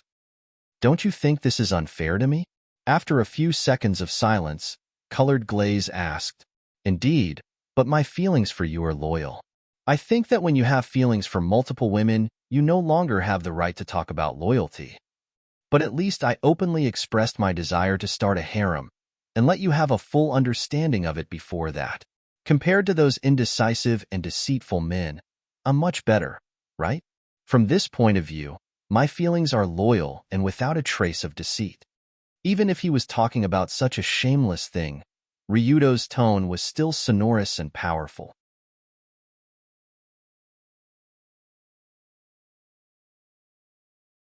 Chapter 84. From the very beginning, Ryudo never hid his love for these female leads. No matter if it was Kanzaki Colored Glaze, Tsukujiri Yunyen, or Saitu Dunya, who was about to transfer over, they were all very important to him. The three of you are my wings. I want to start a harem, and I want the three of you to accept it openly. This is the confession of me, the six-winged angel Ryudo Kiryu. Of course, such an idea that clearly went against the times might not necessarily be accepted by others. No matter if it was Colored Glaze, Yunyin, or Dunya, they were all perfect girls in terms of appearance, personality, and family background. It would be the fortune of 300 lifetimes for a normal person to marry even one of them, let alone all three of them. Would the three of them be able to accept Ryudo's greedy desires? The answer was still unknown. But even so, Ryudo would continue to work hard and use his own hands to open a path to a harem. Even if none of the three of them were willing to date him because of this, Ryudo would accept it. He could only blame himself for not being able to do it. No matter how one looked at it, Ryudo's elementary school-like concept of, I want all of them, was definitely problematic. But Colored Glaze felt that such a concept of love was very similar to this extreme Dao young master. If he liked something, he would work hard to fight for it. He would never lie to himself or others, even if it seemed a little shameless. After all, Ryudo was not a person who cared about his reputation. But she still turned her head and said in an emotionless tone, "We're done eating. Hurry up and leave. I still have things to do." "Okay, I won't disturb you." Although he did not know if Colored Glaze could accept his words, Ryudo felt that it would be better to give her some time to think about it. However, just after Ryudo left, Colored Glaze picked up her mobile phone and dialed an unfamiliar number. Beep beep. "Oh, it's Miss Colored Glaze. You rarely call me.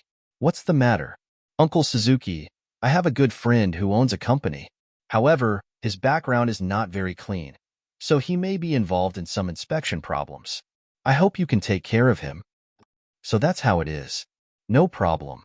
In the Tokyo circle, my old bones still have some use. Then I'll leave it to you.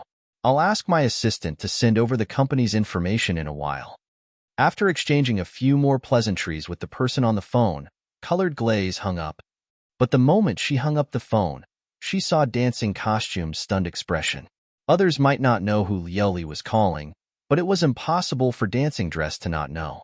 After all, the Uncle Suzuki she mentioned was the current governor of Tokyo. He was an extremely high-ranking official in the Tokyo administrative area and was responsible for all matters in Tokyo. In other words, he was the real leader of the Tokyo area. The power he held was unimaginable to the average citizen. However, just now, Colored Glaze asked this uncle she knew since childhood to take care of Ryudo's company, and it was when the latter had just issued a harem declaration. First of all, without a doubt, with the governor of Tokyo looking after it, even if it was just a few words, it would save Ryudo and the others a lot of trouble. But why did Colored Glaze do this? Wasn't she angry just now? Miss? He already treated you like this. Why do you still? He's angry with me, but I still have to do what I have to do. It's better to separate personal feelings from the overall situation. However, although Colored Glaze said he's angry with me on the surface, her emotions were obviously a lot calmer. After all, honesty was the most important thing in getting along with people. She could see that Ryudo's words were sincere. Even if it was unpleasant to hear, it was what he thought. Compared to secretly having a mistress after getting together with Colored Glaze in the future, or having an unclear relationship with other people outside, Ryudo obviously thought that it would be better for both parties to be honest with Colored Glaze before they started. Really, I don't know if I should call him smart or an idiot, but if he really wants to take me and Yunyin together, then I'm afraid only a man who has dominated this country can do it. On one side is the next vegetarian king of Kamiyoshi, a girl who is forbidden to marry. On the other side is the precious daughter of the Tsukujiri Consortium, the carefree daughter who has been strictly watched since childhood.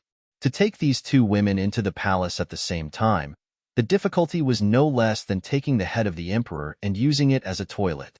Therefore, at this moment, Luli was looking forward to it even more. She wanted to see if the future Dragon Battle Royale could reach this stage. Under the influence of these various thoughts, the clear day quickly passed, and night once again shrouded the earth. Today was a fairly normal day in Tokyo. Other than a company called Rulong Security Company quietly preparing to go online, everything was so normal. In the dark night, the faint moonlight was like a gauze hanging down, shrouding the backyard of the Rulong Group headquarters in the middle of the night. There was only a small table lamp in Ryudo's room. Looking in from the outside, it was difficult to see what the person inside was doing. Under the dim light, the young master was wearing a dark long-sleeved trench coat, black gloves, black boots, and a hat on his head that covered his yellow hair. Almost his whole body was wrapped in darkness. In addition, this guy also wore a white jade mask that covered almost half of his face. It looked like a role-playing prop. This made his face faintly discernible, and it was difficult to see his specific features clearly. This white jade mask looked very special. Not only did it cover half of the face, but there was also a small protrusion on the mouth, like a small microphone. In fact, it was really something similar to a small microphone, because it could make a noticeable difference in the sound. Ahem, good evening, have you eaten? After putting on the mask, Ryudo casually said such a sentence to the air. A slightly hoarse and mature voice echoed in the air. It was completely different from Ryudo's usual voice. Not bad, the 500,000 yuan was worth it. After confirming that this rogue voice-changing mask was effective, Ryudo nodded slightly. The mask on his face was a new product that he bought from the Karma Mall not long ago. After wearing this mask worth 500,000 yuan, not only could it cover the face, but it could also change the voice, making it impossible for people to recognize who the person was. It could be said that it was a must-have for rogues. Of course, Ryudo didn't dress up like this for rogues, but to uphold justice.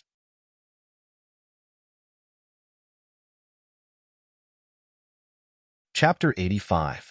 After tasting the sweetness of blackberry finance not long ago, the dragon head realized that the gangsters who did the dirty work were quite rich. For example, blackberry finance was 6 million. If there were 10 of them, wouldn't it be 60 million?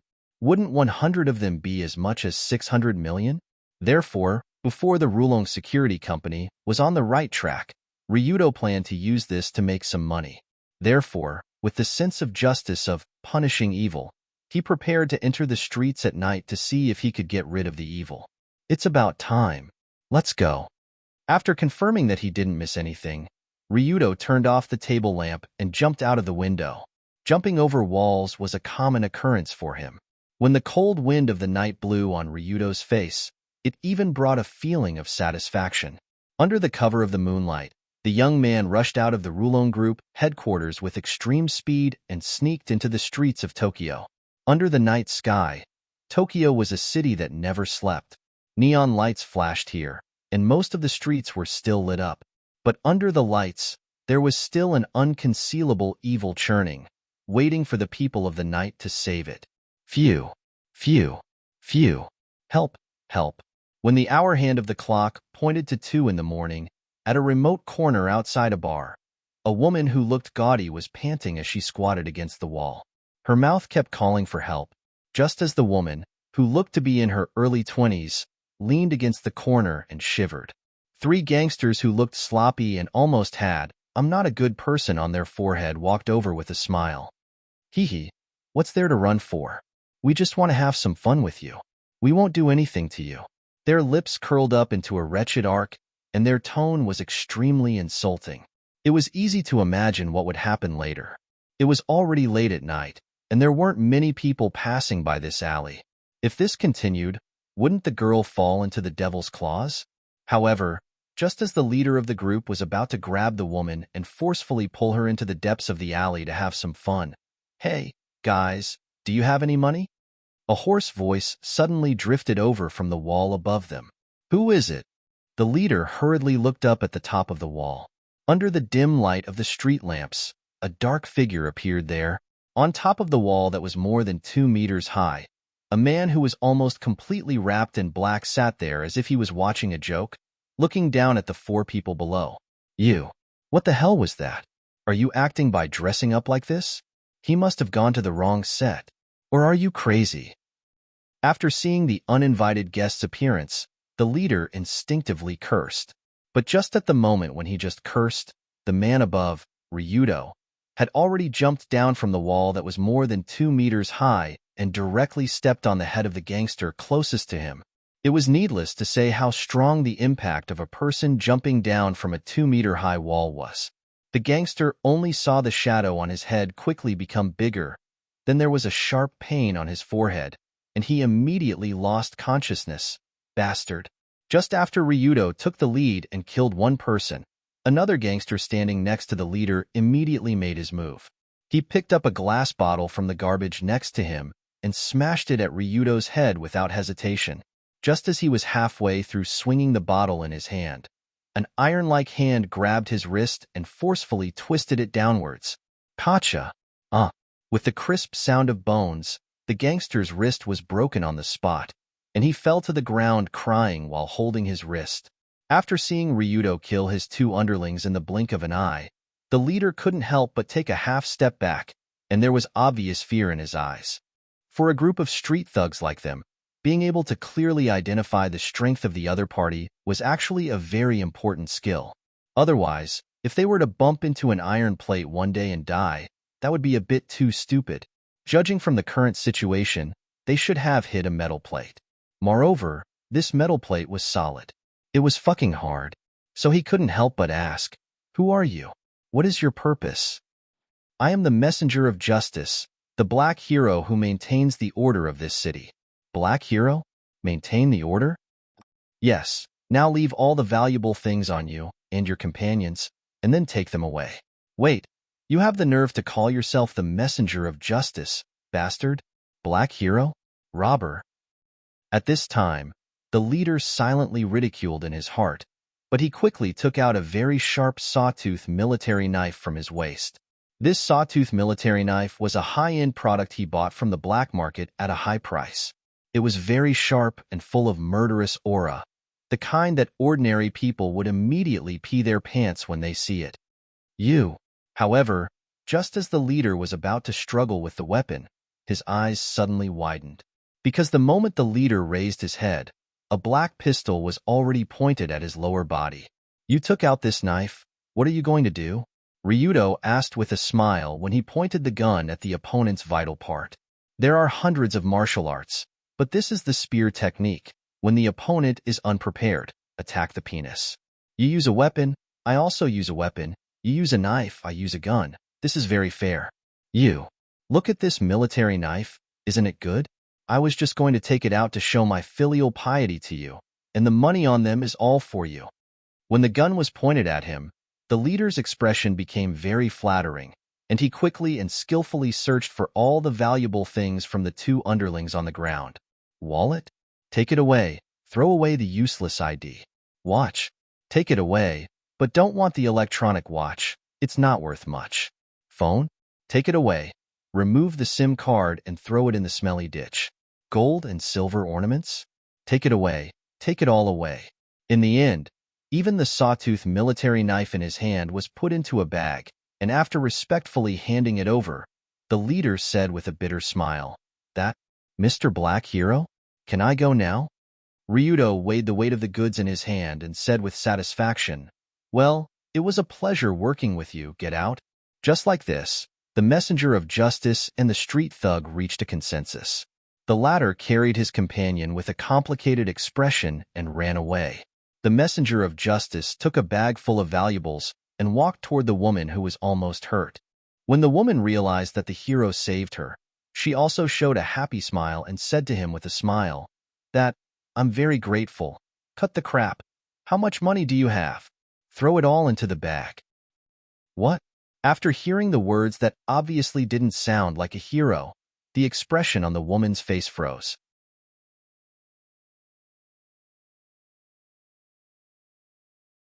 Chapter 86. Something's wrong with this? Aren't you the hero of justice, Black Hero? Why do you want money from me, the victim? When he saw her expression, Ryudo asked impatiently, "Do you think I look like your father?" "No, you don't. Since I'm not your father, why should I save you for free? It seems. Since I saved you, you should give me some compensation. This is very reasonable, right?" This seems to sound quite reasonable, but since she got rid of the fate of being insulted, the woman had nothing to say. She could only obediently throw all the valuable things into the bag, including cash, jewelry, and even mobile phones. She basically didn't leave anything valuable behind. After taking out a few hundred yen for the woman to take the tram back, Ryudo quickly disappeared into the darkness, leaving only a righteous figure carrying a bag of money. Not bad, it's quite heavy. After weighing the heavy bag in his hand, the dark hero showed a happy smile. This was a business. It was definitely not the only one Ryudo did tonight. It was even the simplest one among the hundreds of orders he would do next. After feeling the sweetness of this kind of thing, the messenger of justice, Black Hero, began a crazy day and night money-making journey in the next 5 days. Because the Rulong Security Company was still in preparation, Ryudo had nothing to do during the day. He usually went to school as usual and then slept in the classroom.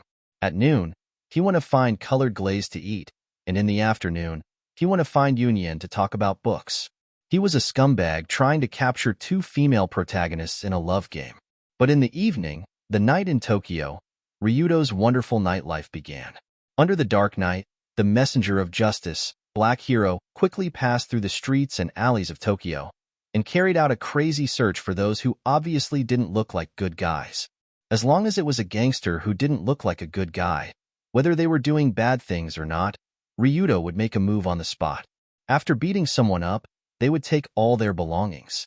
They would not let go of any valuable items. During the day, Ryuto would roll up all the valuables in gunny sacks and hand them over to Gao Yuan. He would have someone transport them to the black market overseas and sell them. Gao Yuan was also curious as to where Boss had gotten so many watches, accessories, phones, and other miscellaneous gadgets. But he still faithfully found someone to sell all these goods by mail, and all of them were exchanged for clean cash through various channels. It had to be said that Gao Yuan's ability in financial management was indeed quite excellent. Even if a large number of goods were shipped to the black market abroad to be sold, no one could find out the origin of the goods, let alone find out who the seller was. Just like that, Ryudo's wallet became richer day by day, and the speed was extremely fast. Phew. It's another day full of riches. When the morning of the 6th day arrived, Ryudo dragged his tired body and a big sack of messy things back to his room. He then sat down on the ground. Upholding justice, fighting crime, this kind of work was really tiring, but making money was also really making money. For 5 consecutive nights, almost every time the clock rang at 1 o'clock in the morning, Ryudo would wear the Black Hero costume and appear in the streets of Tokyo to fight for justice and money. According to incomplete statistics, the number of gangsters that Ryudo carried out justice during this period of time was in the hundreds. The intercepted goods were also in the hundreds. Logically speaking, this level of large-scale robbery should have caused a large degree of public opinion, but in fact, it did not. First of all, the gangsters that the boss chose were not good people, and the amount of money obtained from them wasn't much. After all, no one would bring hundreds of thousands or millions of items when shopping. At most, they would have some cash in their wallet, some rings, necklaces, cell phones, and other valuables. For those gangsters who often walked by the river, this kind of situation of being robbed and extorted could be said to be a common occurrence.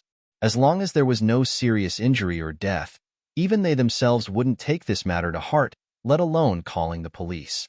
This kind of thing was too common in Tokyo at night, and the police were too lazy to care about them. However, after experiencing Ryudo's crazy justice enforcement, the number of gangsters strolling in the alleys in the middle of the night had significantly reduced. Perhaps many people also knew that there was such a psychopath who was specifically targeting the unlucky people who were alone. But this had nothing to do with Ryudo. Anyway, the money in his hands was a real benefit. He now had to think about how to spend the money. After putting a new sack of dropped goods in the corner of the room and preparing to send it to Gao Yuan to sell, Ryudo lay on the bed and opened the system interface, ready to spend a long time. After all, after 5 days of farming time, now Ryudo's personal attribute panel had become like this name, Ryudo Kiryouage. 16 years old attributes: Wisdom LV2, Physique LV3, Courage LV2, Insight LV1, Charm LV2 title, Beginner Assassin, obtained after 100 successful sneak attacks, presence reduced by 20% when equipped, equipment, M9 pistol, good, Taser stun gun, good, Dragon Tooth serrated knife, good. Tools: Gangster Velcro, Gangster Analysis Mirror Skills, Furamaki Style Martial Arts, Iron Bone Mastery, Copper Skin Mastery. Total assets: 31,217,800 yuan. How to describe it? It was a kind of earth-shaking change, right? First of all, because of the large number of sneak attacks, Ryudo received a new glorious title, Beginner Assassin. This title could reduce presence, which was to make it difficult for others to notice you. It was a quite useful special ability when carrying out some secret operations. Secondly, the equipment on his body was also changed into something quite good under the condition of Uncle Fujiki. For example, the small, light, high accuracy, and 15 rounds of ammunition capacity M9 pistol, and the Taser stun gun that could shoot an electric dart to electrocute people. These were all equipment that was difficult for ordinary people to get. As for the last Dragon Tooth serrated knife, it was a loot that Ryudo looted when he went out to do justice for the first time. Because of the good quality, he didn't sell it, but kept it for his own use. Of course, other than the rewards from the title and equipment, the biggest reward was naturally the small treasury that was now filled to the brim. It was filled with real money.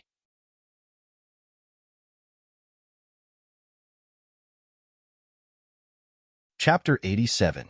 Now Ryudo's total assets were as much as 31,217,800. God, when have I, Ryudo Kiryu, ever seen such a large sum of money in my life? If I used this money to buy candy, how long would it take to finish it? Of course, this money wasn't for nothing. Most of the money was stained with blood and sweat. Excluding the few million that the dragon head had, in these 5 days, his net income was about 20 million. Just like what was said, this money was stained with blood and sweat. To be precise, it was stained with other people's blood and Ryudo's sweat. Have you seen Tokyo at 4 in the morning? Have you walked through the streets of Tokyo in the morning? Have you ever tried to sneak up behind someone and give them a surprise attack, then quickly raid their wallet? You haven't, so you don't know how hard Ryudo worked these days. Sigh, let's not talk about it. Just thinking about it makes me want to cry.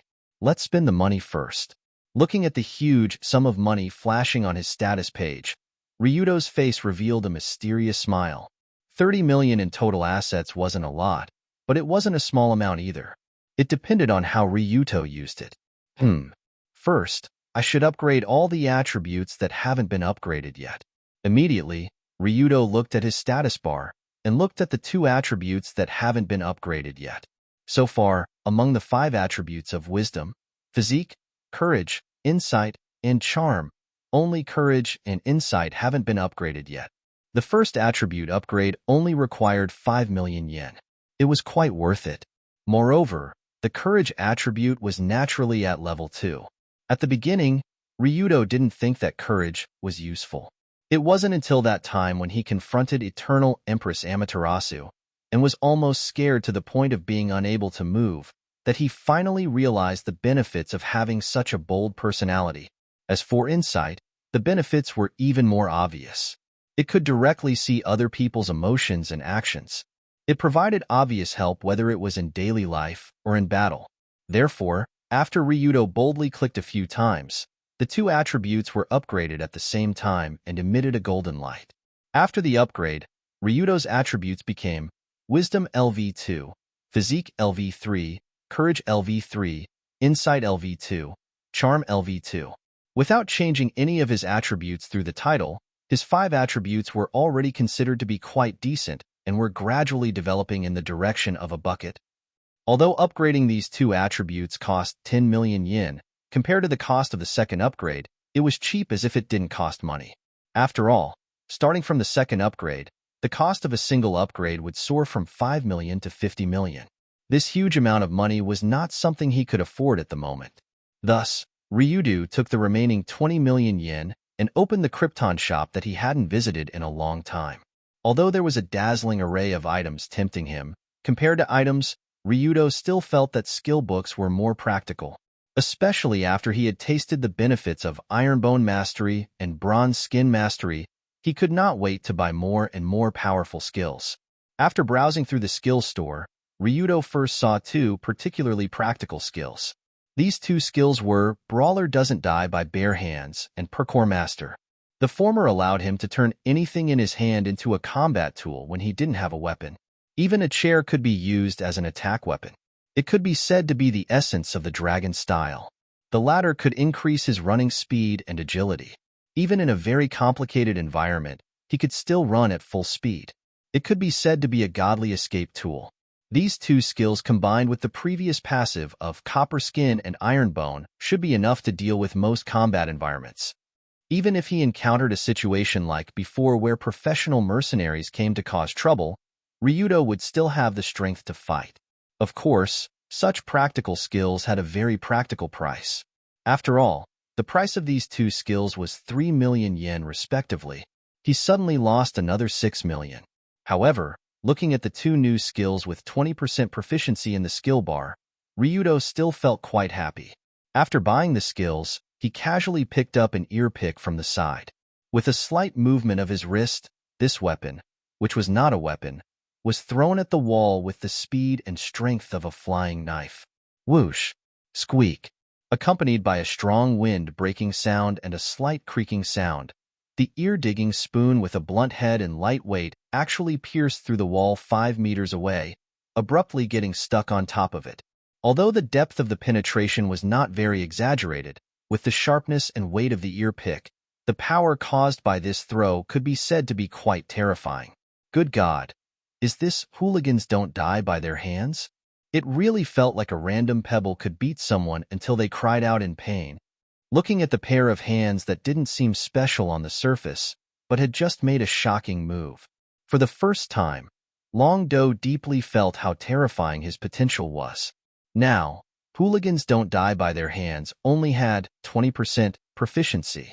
If he continued to research or continued to buy skill books to reach 100%, wouldn't he be able to hurt people with flying flowers and falling leaves? At that time, why would he need pistols, rifles, and sniper rifles?